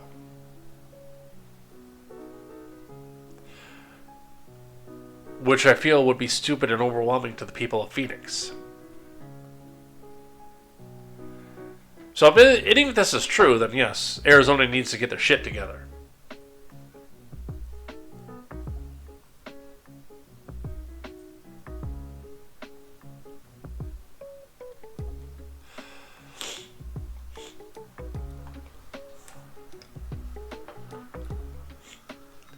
The SAVE Act doesn't define who counts as an appropriate elections official. Exactly what that means would have to be determined, said Eliza Swearin-Becker, Deputy Director for the Voting Rights and Elections Program at the Brennan Center. States may include other locations, such as motor vehicle departments and polling places. Which, I mean, that is how it is in Wisconsin.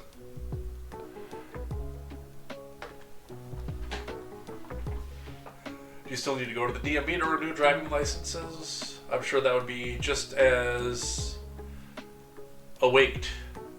I don't know what awaked is, but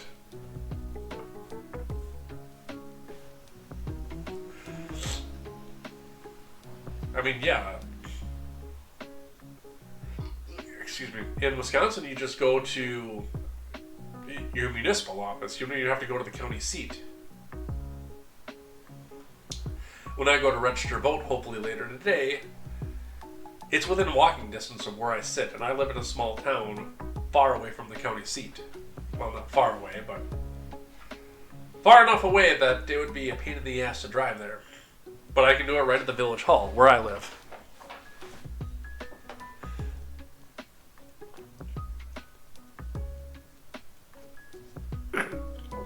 I would be curious why there is so much of a distance in that particular county. In Arizona. Obviously, if that's the case, then they can't just go to their municipal hall.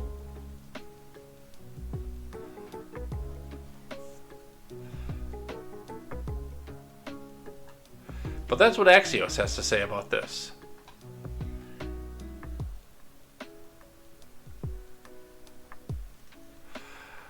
Locally, from NPC News, Ron DeSantis, Florida man, signs Florida's version of the SAVE Act.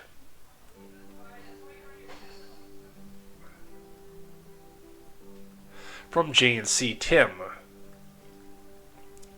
Florida man Ron DeSantis signed a bill Wednesday that will require proof of citizenship to vote and impose stricter voter ID restrictions on Floridians. By the way, if that is important to you, then this is something that you should be doing. Locally. Do you know why? Because your locality is constitutionally who is supposed to choose voting rights. The SAVE Act, again, to me, and I know that Long is going to come in here and try to tell me that I'm wrong on this one. I've read the Constitution, I am right. The SAVE Act is unconstitutional on its face. And I agree with most of the premises that it's putting forward, but I know that it doesn't pass constitutional muster. But where the Florida man, Ron DeSantis, is doing things differently is the fact that he is doing it the way that the Constitution suggests. The new law, most of which won't take effect until after the midterm elections, is Florida's version of the federal Save America Act, a bill Trump has championed. The measure is currently stalled in the Senate, where it lacks the 60 votes needed to advance under current rules. Where it should stay, by the way.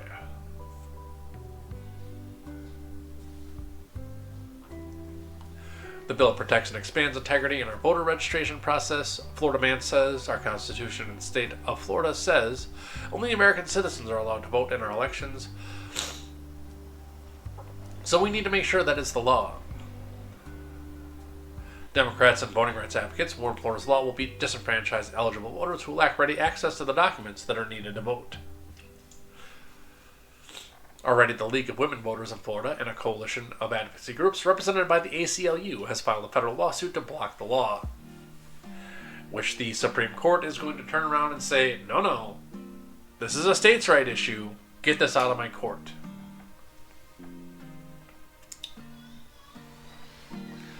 We are most concerned about the impact as it relates to the most vulnerable Florida voters, said Jonathan Topaz, an attorney at the ACLU.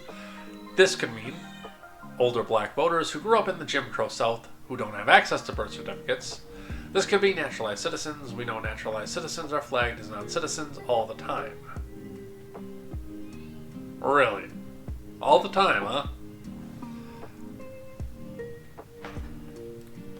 Voters who were born in Puerto Rico have changed their name or lost documents may struggle to meet the requirements of the new law, he said.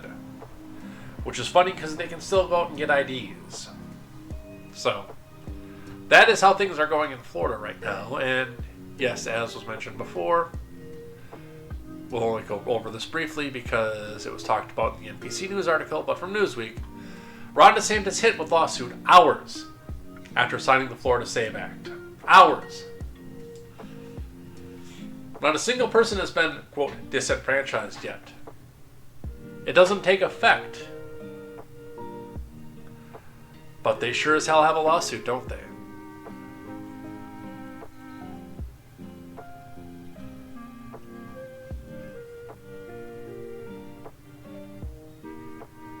Let's see, what else? Where are we at for time?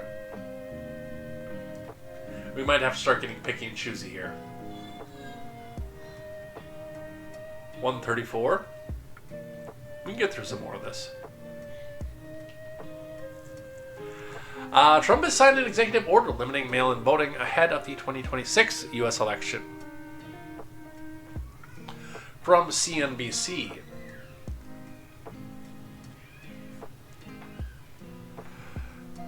President Trump on Tuesday signed an EO cracking down on mail-in voting, a move that voting rights advocates say would disenfranchise millions of Americans.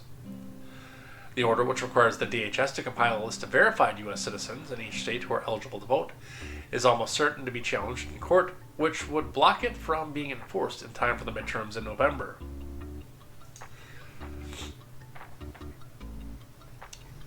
We want to have honest voting in our country, because if you don't have honest voting, you can't have really a nation if you want to know the truth, Trump said in the Oval Office after signing the order. According to the White House fact sheet, a DHS would undertake the effort to compile the list with the SSA. The list would be sent to each state, and the order directs the AG to prioritize the investigation and prosecution of election officials, individuals, and other entities that violate the law by issuing or distributing federal ballots to ineligible voters. It also directs the Attorney General to withhold federal funds from the non-compliant states. The fact sheet says, pay attention to that last part, that is going to be important fairly soon. The fact sheet says the Postal Service would be required to transmit ballots only to individuals enrolled in state-specific mail-in and absentee participation list. Election authorities in each state typically send out mail ballots to voters, not the post office. The order also requires the Postal Service to require all ballots it transmits to be placed in secure ballot envelopes marked as official election mail with unique intelligent mail barcodes that facilitate tracking, according to the fact sheet. I'm not a huge fan of that either, by the way.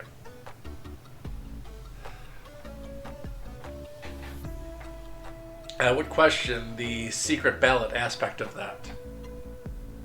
Especially given the fact that we came this close to having a prosecutor as our president.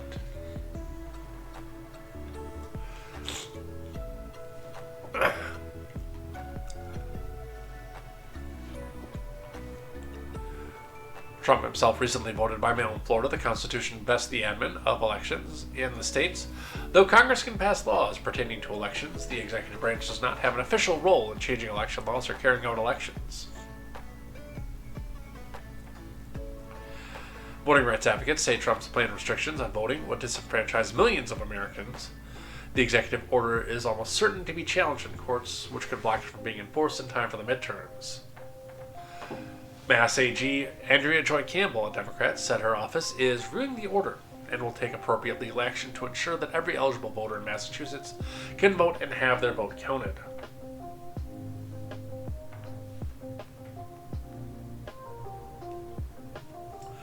The Trump admin cannot interfere with the right to vote and may not override state election authority, Campbell said, which I do think is where a lot of this is going to go, but the way he's going around it, as they mentioned before, is probably the more intelligent way to do so, given the political climate that we're in and the fact that people are opposing this simply for the sake of opposing it.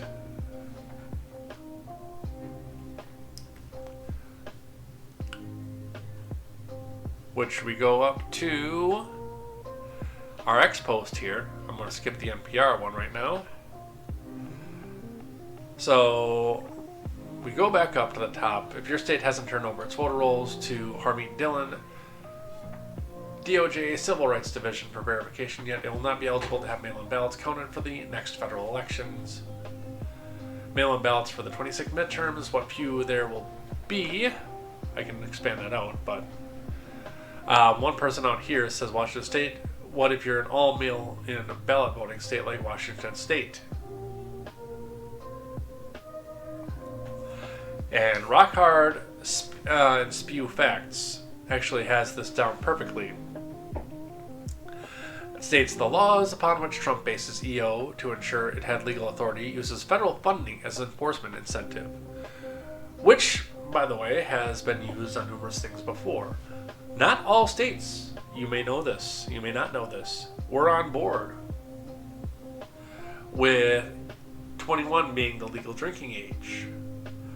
A lot of states at the time wanted to have 18 remain the drinking age because that's 3 more years they can go back and spend money on booze that's typically bought by the lobbyist or bought from the companies that have lobbyists that change the laws.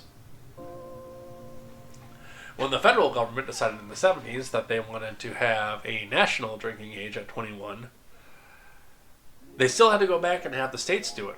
But the threat is that if the states did not do so, if they did not, I lost my train of thought. I heard Ed Jr. I lost my train of thought. If they did not comply with the federal mandate, then they would lose federal highway funding until they complied with the mandate that they wanted. And Rock Hard Spew Facts is saying the same thing. SCOTUS in New York versus U.S. said the federal government can't compel states to enact or administer federal regulatory programs. So now if states want the funding attached with the program, they must comply. No compliance, no funding. Washington State can keep mail-in, but they will forego all federal funding earmarked for administering elections and election security.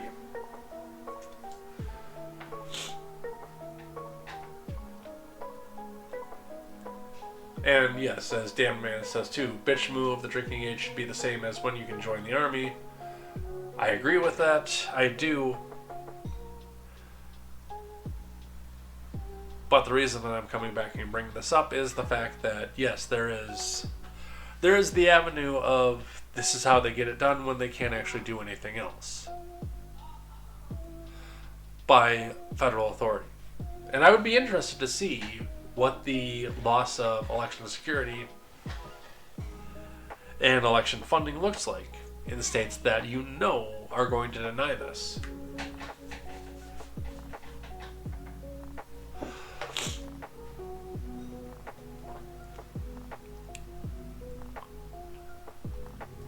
What else do we have?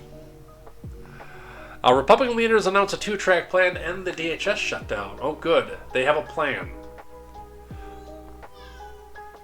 From Sahil Kapoor and Kyle Stewart.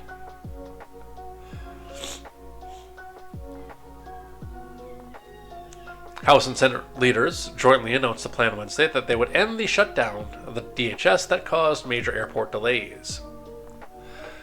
In the coming days, Republicans in the Senate and the House will be following through on the president's directive to fully fund the entire DHS on two parallel tracks, through the appropriations process and through reconciliation.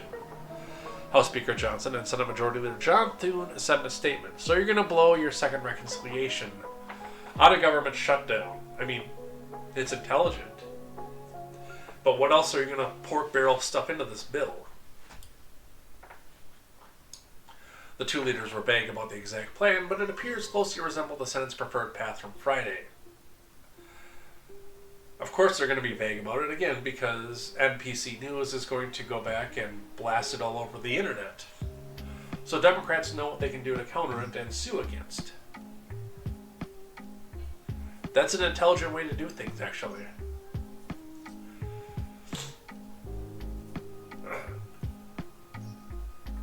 It would fund all of DHS except ICE and CBP, which Democrats won't agree to fund without reforms to immigration enforcement operations.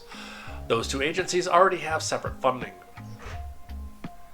House leaders trashed the bill and rejected it Friday, but they now appear ready to back down and accept the Senate plan. They would have to vote to pass it through the House. Excuse me. So, they have a plan, folks.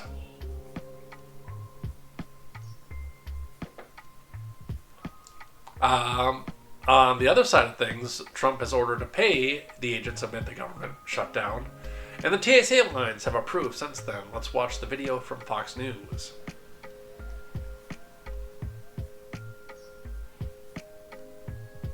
Let's have some audio first. ICE stepped in to help TSA agents, and President Trump signed an executive order to finally pay the TSA workers as soon as tomorrow. Madison Scarpino, live at Hartsfield-Jackson Airport in Atlanta. Madison.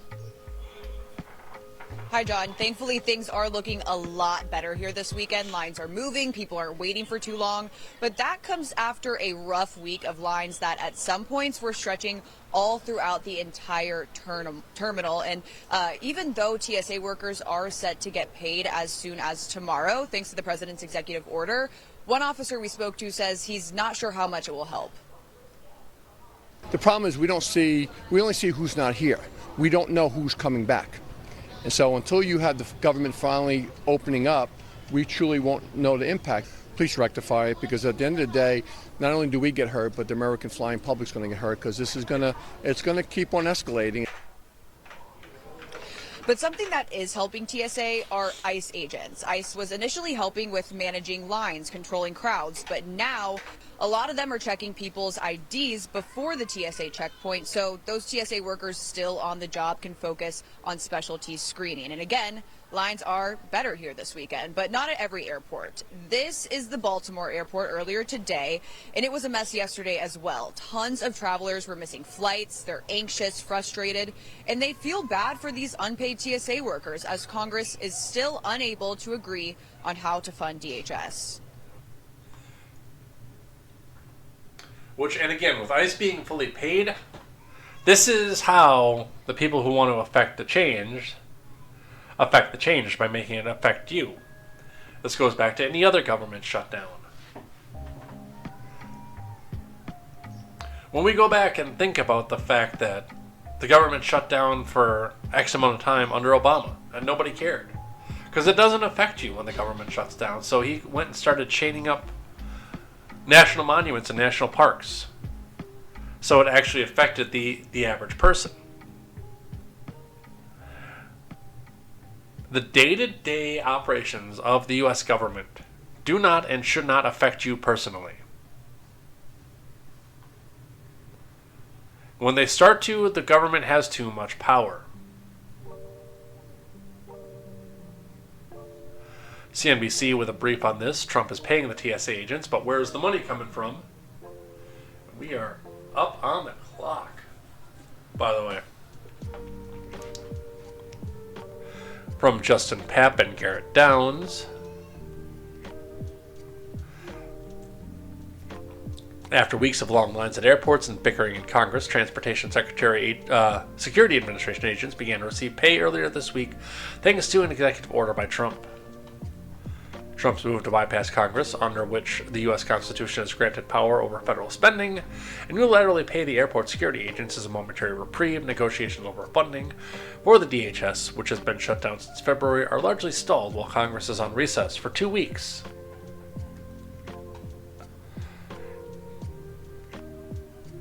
I'm not gonna lie, I'm not a fan of that either. The fact that they actually have to go back and do that instead of, either being forced to be in or being forced by their localities not to be able to run if we still have something like this going. I would force them out if I was the localities that had to do with that. Oh, you want to be on recess right now? Well, you lose your eligibility to be on the ballot.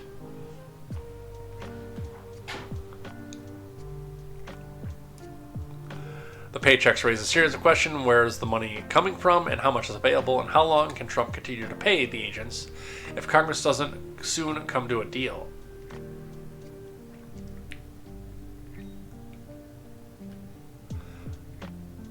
The White House has not laid out exactly where within the tax and spending bill the money is coming from, but Bobby Kogan, Senior Director of Federal Budget Policy at the Center for American Progress, is saying there's only one plausible section the administration could be citing.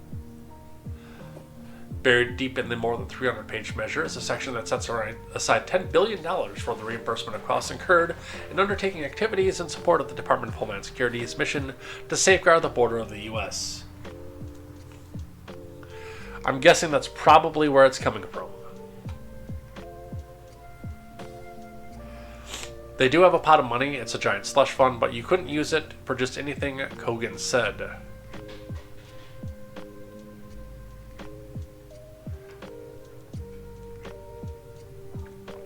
That's my guess of where it came from. And the Democrats are planning an emergency litigation against this. CBS has Face the Nation. Let's listen. What did Democrats get out of this standoff? Yeah, well, Margaret, the standoff is not done yet, right? The president is illegally paying, apparently, TSA agents. You had the Senate, as you pointed out with Mr. Homan, pass a bipartisan bill unanimously in the United States Senate to say, look, let's fund everybody else and let's deal with this thorny issue about ICE. And then you had the Republican House say, hell no, we're not doing that. What did Democrats get out of this standoff?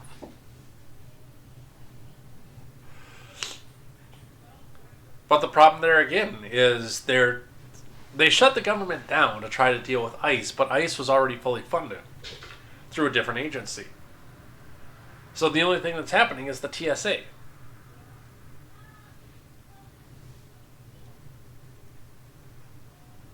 So they kind of got nothing out of it.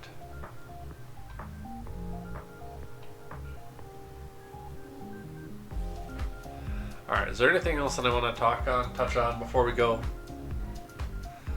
We didn't get to the Tyler Robinson trial. We didn't get to Only Farms. We didn't get to the napkin ban. But I do want to touch on this because this is local to me.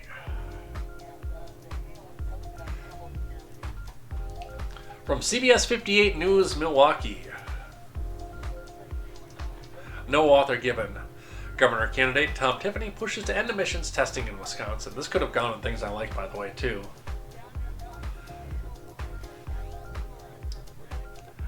There is a new push to end emissions testing in Wisconsin. Congressman Tiffany, a candidate for governor, as part of the push, he says emissions testing imposes a financial burden on drivers and it's no longer needed because today's vehicles are cleaner and more efficient.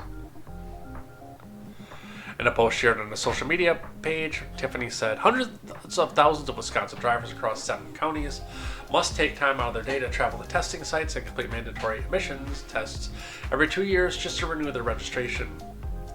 Having lived in Kenosha County for 10 years, I can absolutely attest to the fact that this is true and it's inconvenient, and I registered as many vehicles outside of Kenosha County as I could, because I had the plausible deniability. I've registered numerous vehicles at my parents' house. Do you know why? Because the second that check engine light comes on, you're screwed. And they will suspend your tags, and then they will pull you over left and right if your tags get suspended until your license gets suspended. Drivers in southeastern Wisconsin should be stuck with an outdated vehicle emissions test that ignores pollution from places like Chicago and forces costly repairs on those who can least afford them. And Milwaukee Journal Sentinel also asking the question, should we get rid of emissions testing? Here's my stance on this. Now, I do want clean air as much as everybody else does. I'm fully onto this. I live out in the country, in a small village, away from the problems, for a reason. And I've lived in the city. I've lived in 2 places, by the way, that had emissions testing, and I found the same thing in both places. And my friend Jeep over in the Discord actually hit the nail right on the head with this one. Emissions testing, as it sits, punishes poor people. It's not a sexy idea. It's not something that progressives want you to think really hard about, because they're supposed to be for the working man. Emissions testing punishes the working man, punishes the poor person. What do I mean by that? Let me go back and take my example for a moment. I was down on my luck. Parents found me a car, co-signed a loan for me.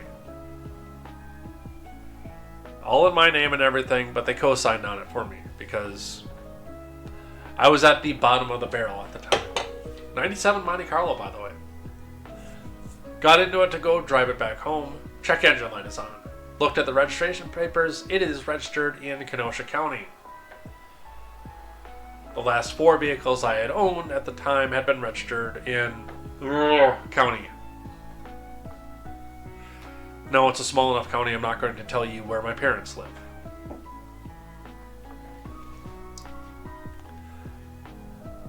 So this was the first vehicle that I had ever owned that had been subject to emissions testing with a check engine light on. Now, vehicle needed a catalytic converter, because it was melted and the previous owner had drilled a hole through it. Does not pass emissions that way. Sets the downstream O2 sensor for those of you who are mechanically inclined. I was barely making enough to keep the roof over my head. I could not afford a catalytic converter. Nor did I have the time or facility to crawl under the thing, cut it out and put the new one in, or the money to go pay another facility to get it up on a lift and cut the thing out and put the other thing back in. I was at the bottom of the barrel, at the bottom of poor. So naturally, failed emissions. Eventually I did get an ECM that changed the fuel level and tune of the vehicle, and also eliminated all downstream O2 sensor codes, making that particular code moot.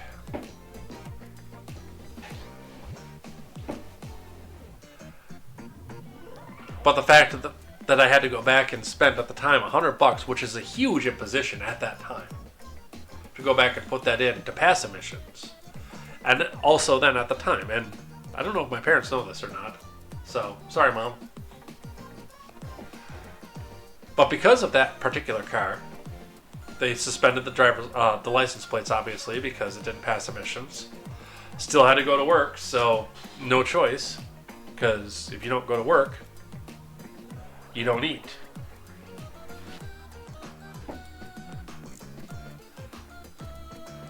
And they pull you over and over again with a suspended license plate. And if you don't have the money to fix your car, you don't have the money to pay the suspended license plate ticket either. In Wisconsin, they don't haul you out to jail if you can't pay your ticket. They just suspend your license. So now you have a suspended driver's license and you still have to go back and forth to work. You see how stuff starts to stack up there. And yes, they read that your license is suspended. Even after you pass the emissions and get your registration fixed, they read that your license is suspended off the plate, and they come back and they have a conversation with you on the side of the road And they hand you another ticket. It is a never-ending cycle. And yes, that all started with emissions.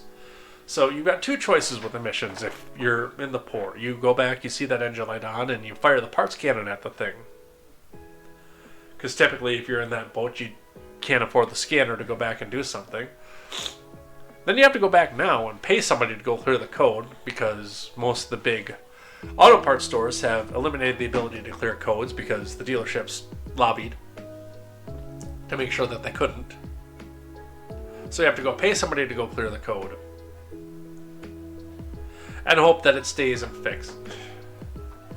It's just a cycle for poor people, and yes, as Tiffany said, if we're still working on the emission standards of a 92 F-150, then yes, I could see where the smog comes in and everything else comes from. If we're dealing with modern vehicles, the way the cats are set up, you could just about put your mouth on the tailpipe and suck in. I don't recommend doing that, by the way, but you could just about get there. When they started putting after treatment devices on big trucks, big diesel, and the smog was still going on in LA, the tailpipe emissions from semis that had especially the 2010 emissions, was cleaner than the smog in Los Angeles.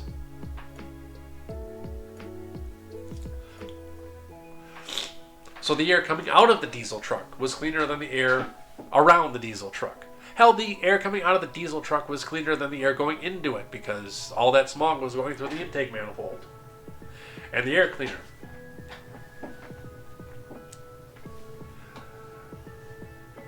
And even if you have a problem,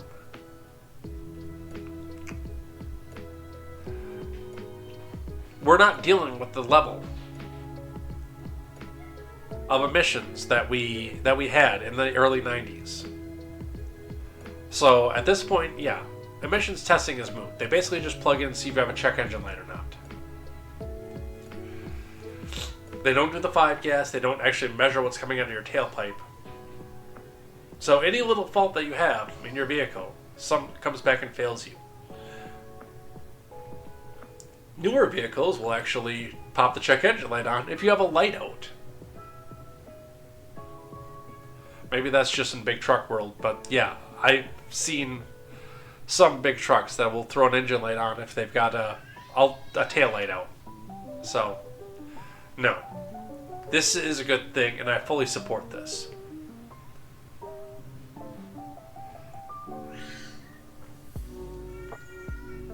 Alright. Let's finish out here. Because I have a stuffy nose, and I'm starving. And I hear my daughter. And I want to go spend time with her. She's cute.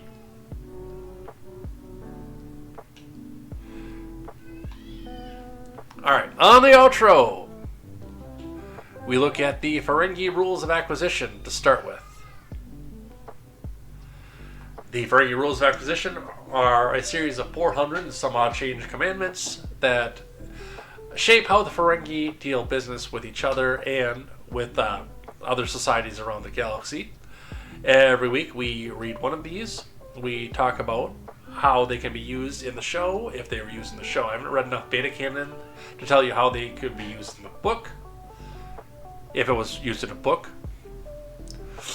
And we talk about how it can be used in real life, if applicable. Some of these are full-out criticisms of capitalism, so they cannot be used in real life, but we still look into it.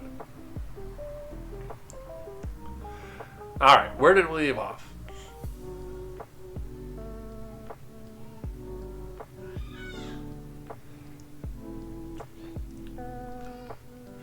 Here I'll trust nothing, I believe it's the last one. Okay, so 192nd rule of acquisition. Never cheat a Klingon unless you're sure you can get away with it. That should be pretty obvious. That is from the Rules of Acquisition reference book, so that was not used on screen. But something to keep in mind on the 192nd rule of acquisition. If you try to cheat the guy that's bigger than you and he finds out, he's going to come back and kick your ass. It's a fairly simple one, it's an easy one, and it had no on-screen context, so we don't have to go explore how it was used on screen. That's the end of it. Don't screw with somebody bigger than you. Couple things that I hate today. Elizabeth Warren, harping on her same old chord. She really is a one-string banjo at this point. A 2-cent wealth tax on ultra-millionaires would, in theory, deliver universal child care. No, it would not. Build millions of homes. No, it would not. Expand Medicare. No, it would not.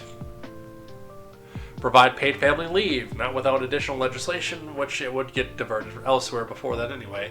And fund tuition-free public college. No, it would not. It would not do any of these things. Here's what it would do. It would strengthen the slush fund that Democrats and Republicans can come back and campaign out of. It would get spent mostly on war. And it would start to tank the markets because the assets, and remember, none of this is cash, it's all assets, would have to be sold to get the liquid cash to pay the 2% tax on all of the wealth that you own. Who has the money to buy the assets of ultra-billionaires? Other ultra-billionaires. Or they could just go back and start shooting off stock and crash that market instead of going back and selling their hard assets. But either way, all this does is drive the price on assets and wealth down. And hey, they don't get that money back when they lose either. Alright, other things that I hate. So, I'm just going to read the headline on this. I have not read the article. And I haven't read the article because I don't give a fuck. Kristi Noem's husband, cross-dressing fetish leaks, sparks wild speculation in DC, including shocking theory. Kristi Noem is out of office at this point. Kristi Noem cannot affect you. She cannot affect the people of South Dakota. She cannot affect the people of ICE. She cannot affect anything. She is a private citizen. Her husband is a private citizen. What they do is their own business, however fucked up it is.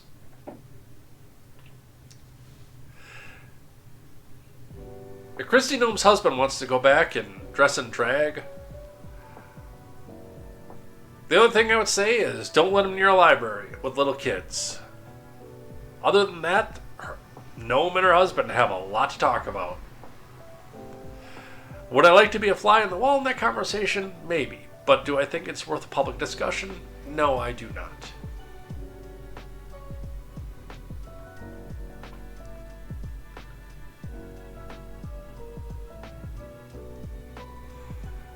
This is also on things that I hate because, well, it's an every time thing.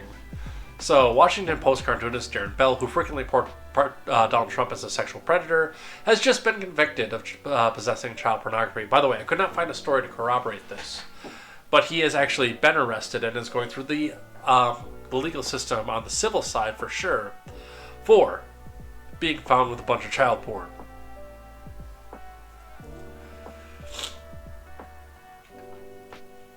Conviction, we do not know yet.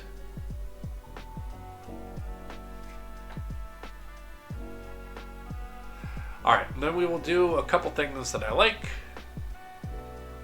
Finish off the morning here. And then I'm going to go eat oatmeal because I'm starving. From the Daily Wire, the only Daily Wire article I have today. Thank God. No Shapiro for me.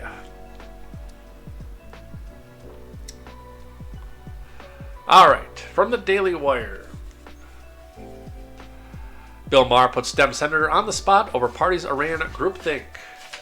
And important to note, because I'm 95% positive, this is who they're going to go back and try to run. So, watching her figure out what to say off this, and I haven't watched the videos yet, so I get to see this for the first time with you. Bill Maher put Senator Slotkin on the spot Friday, challenging the Michigan Democrat to defend the party's opposition to Trump's military actions against the Iranian regime. Speaking to Slotkin on the latest episode of his show Real Time, Maher marveled that Slotkin and the majority Democrats miraculously reached the exact conclusion on Operation Epic Fury. The one exception to that, Maher pointed out, was John Fetterman. Let's watch. One viewpoint that came out after she started this war with Iran. I mean, there's one guy, John Fetterman, who I can think of, who has dissented from the Democratic Party line. Is that really the case, that really there's only one person in the whole party who thinks differently? You all miraculously came to the exact same conclusion about Iran? I think it's different than that because, you know, I'm a former CIA officer. I did 3 tours in Iraq. And so I have no love lost for the Iranian government. I mean, the Iranian leadership, you know, killed friends of mine with rockets and mortars and IEDs. But that's different from just running headlong into a war without being able to articulate your goals and how you're going to get out of it. See, that's the Democratic talking point I hear all the time, and I don't know if it's true. I think they were planning to say that whether he did it or not, and then he did it, and they just kept saying it, even though they did say many times, okay, we found out that they're very close to the bomb. I mean, that's what came out in the negotiations, that they were bragging that they were like weeks away from having enough to make 11 bombs. Yeah, I don't buy that still, by the way. But look. All right, and more, Slotkin immediately pivoted, abandoning her claim that Trump admin had not properly articulated its goal, and objecting instead that the war was ongoing despite the fact that the goals had been met. According to the tweet, Slotkin admits the Trump admin has degraded the nuclear capabilities, ballistic missiles, and other important things on the Iranian government. Let's listen. Look, I can say very openly, as a national security person, we have for sure degraded their nuclear capabilities, for sure degraded their ballistic missile capabilities. Important things in terms of the Iranian government. You know, after that, I actually might have to go back and change my prediction, because I think she just might have screwed herself out of the nod. All right, one more thing that I like, and I just want to talk a bit about political journey here for a second. From the Calgary Herald, Alberta separatists are on the move and they're aiming to win in October. This follows up with a Newsweek article that I have here, because Alberta is currently attempting to secede from Canada. From what I understand, and from people that I've met, Alberta is the most based province in Canada. I've met people from there, and they are. But yes, they are looking right now to leave Canada because the ideals of Toronto don't align with the ideals of Calgary.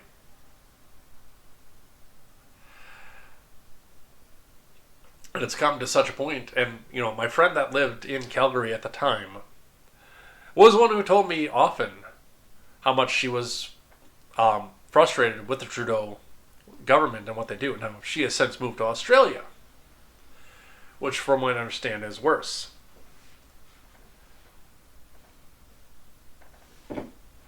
But with that being said, I mean, I always supported the ability of people to go back and choose their own destiny and choose who represents them. And if Alberta thinks that they can do better on their own, I think that they should be given the opportunity to do so, and the people should be given the opportunity to say whether or not they believe that they can do better on their own. Now, the only issue that I carry with this, let's get this up here, because somebody can pull a map up here. Map stream!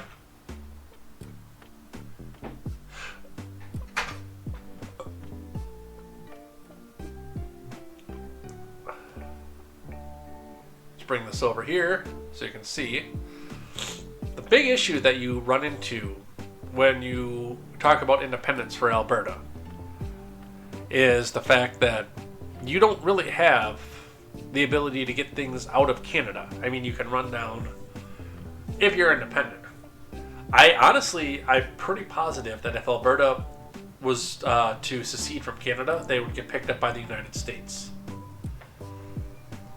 and be one of the bigger and more based states in the Union. It probably would get split down into 3 states, but it would be huge nonetheless. And then, yes, you would have access to the United States ports, but as it sits right now, you're completely landlocked, and anything that you try to get out of there either has to go through the United States on our roads or through the country you just seceded from.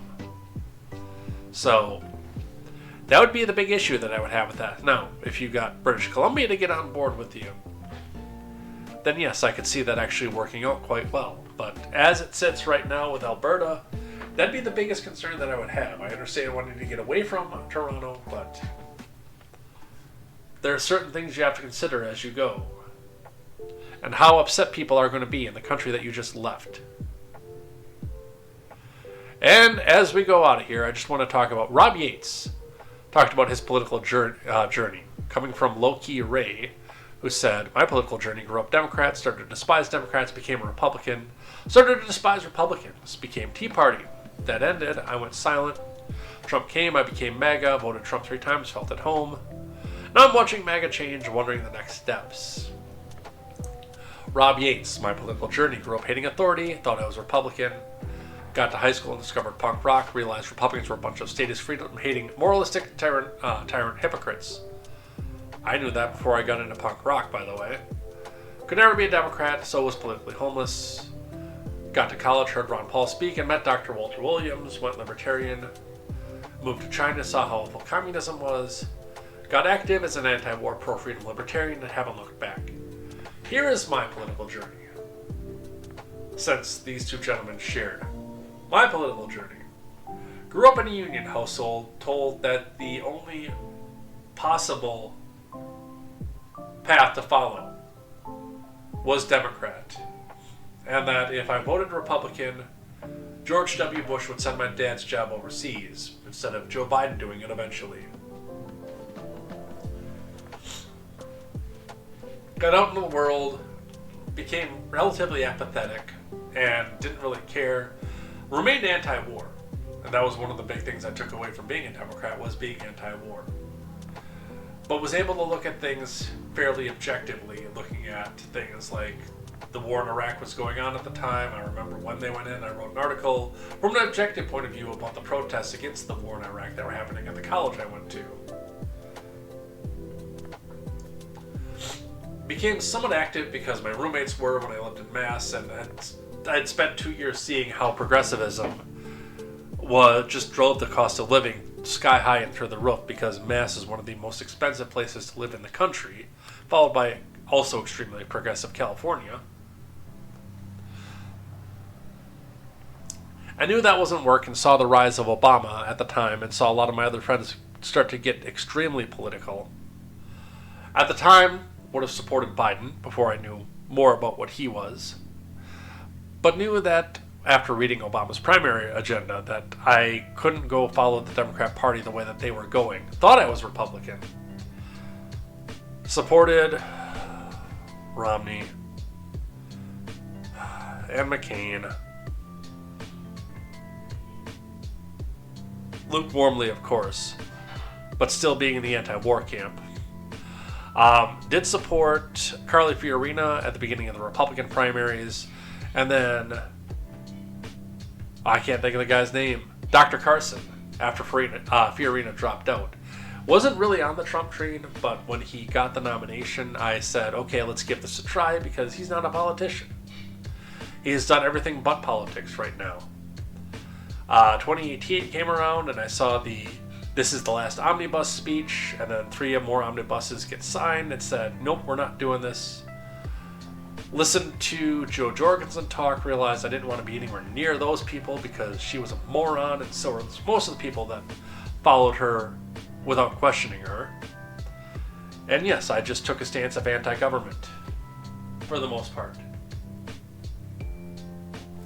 So that's my journey, and with that, we're out of here. We're done.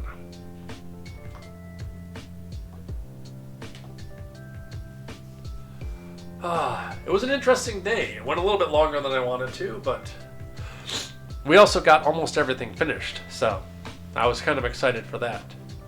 Let's throw the outro up, catch the last little bit of live chatter that came on here, and head out of here for the day. Quest is finally up to live. Yeah, apparently he had a check engine light. Bought a $42 code reader, 2% tax on billionaires with forced unemployment. Yes, that'd be one of the assets that came out of here.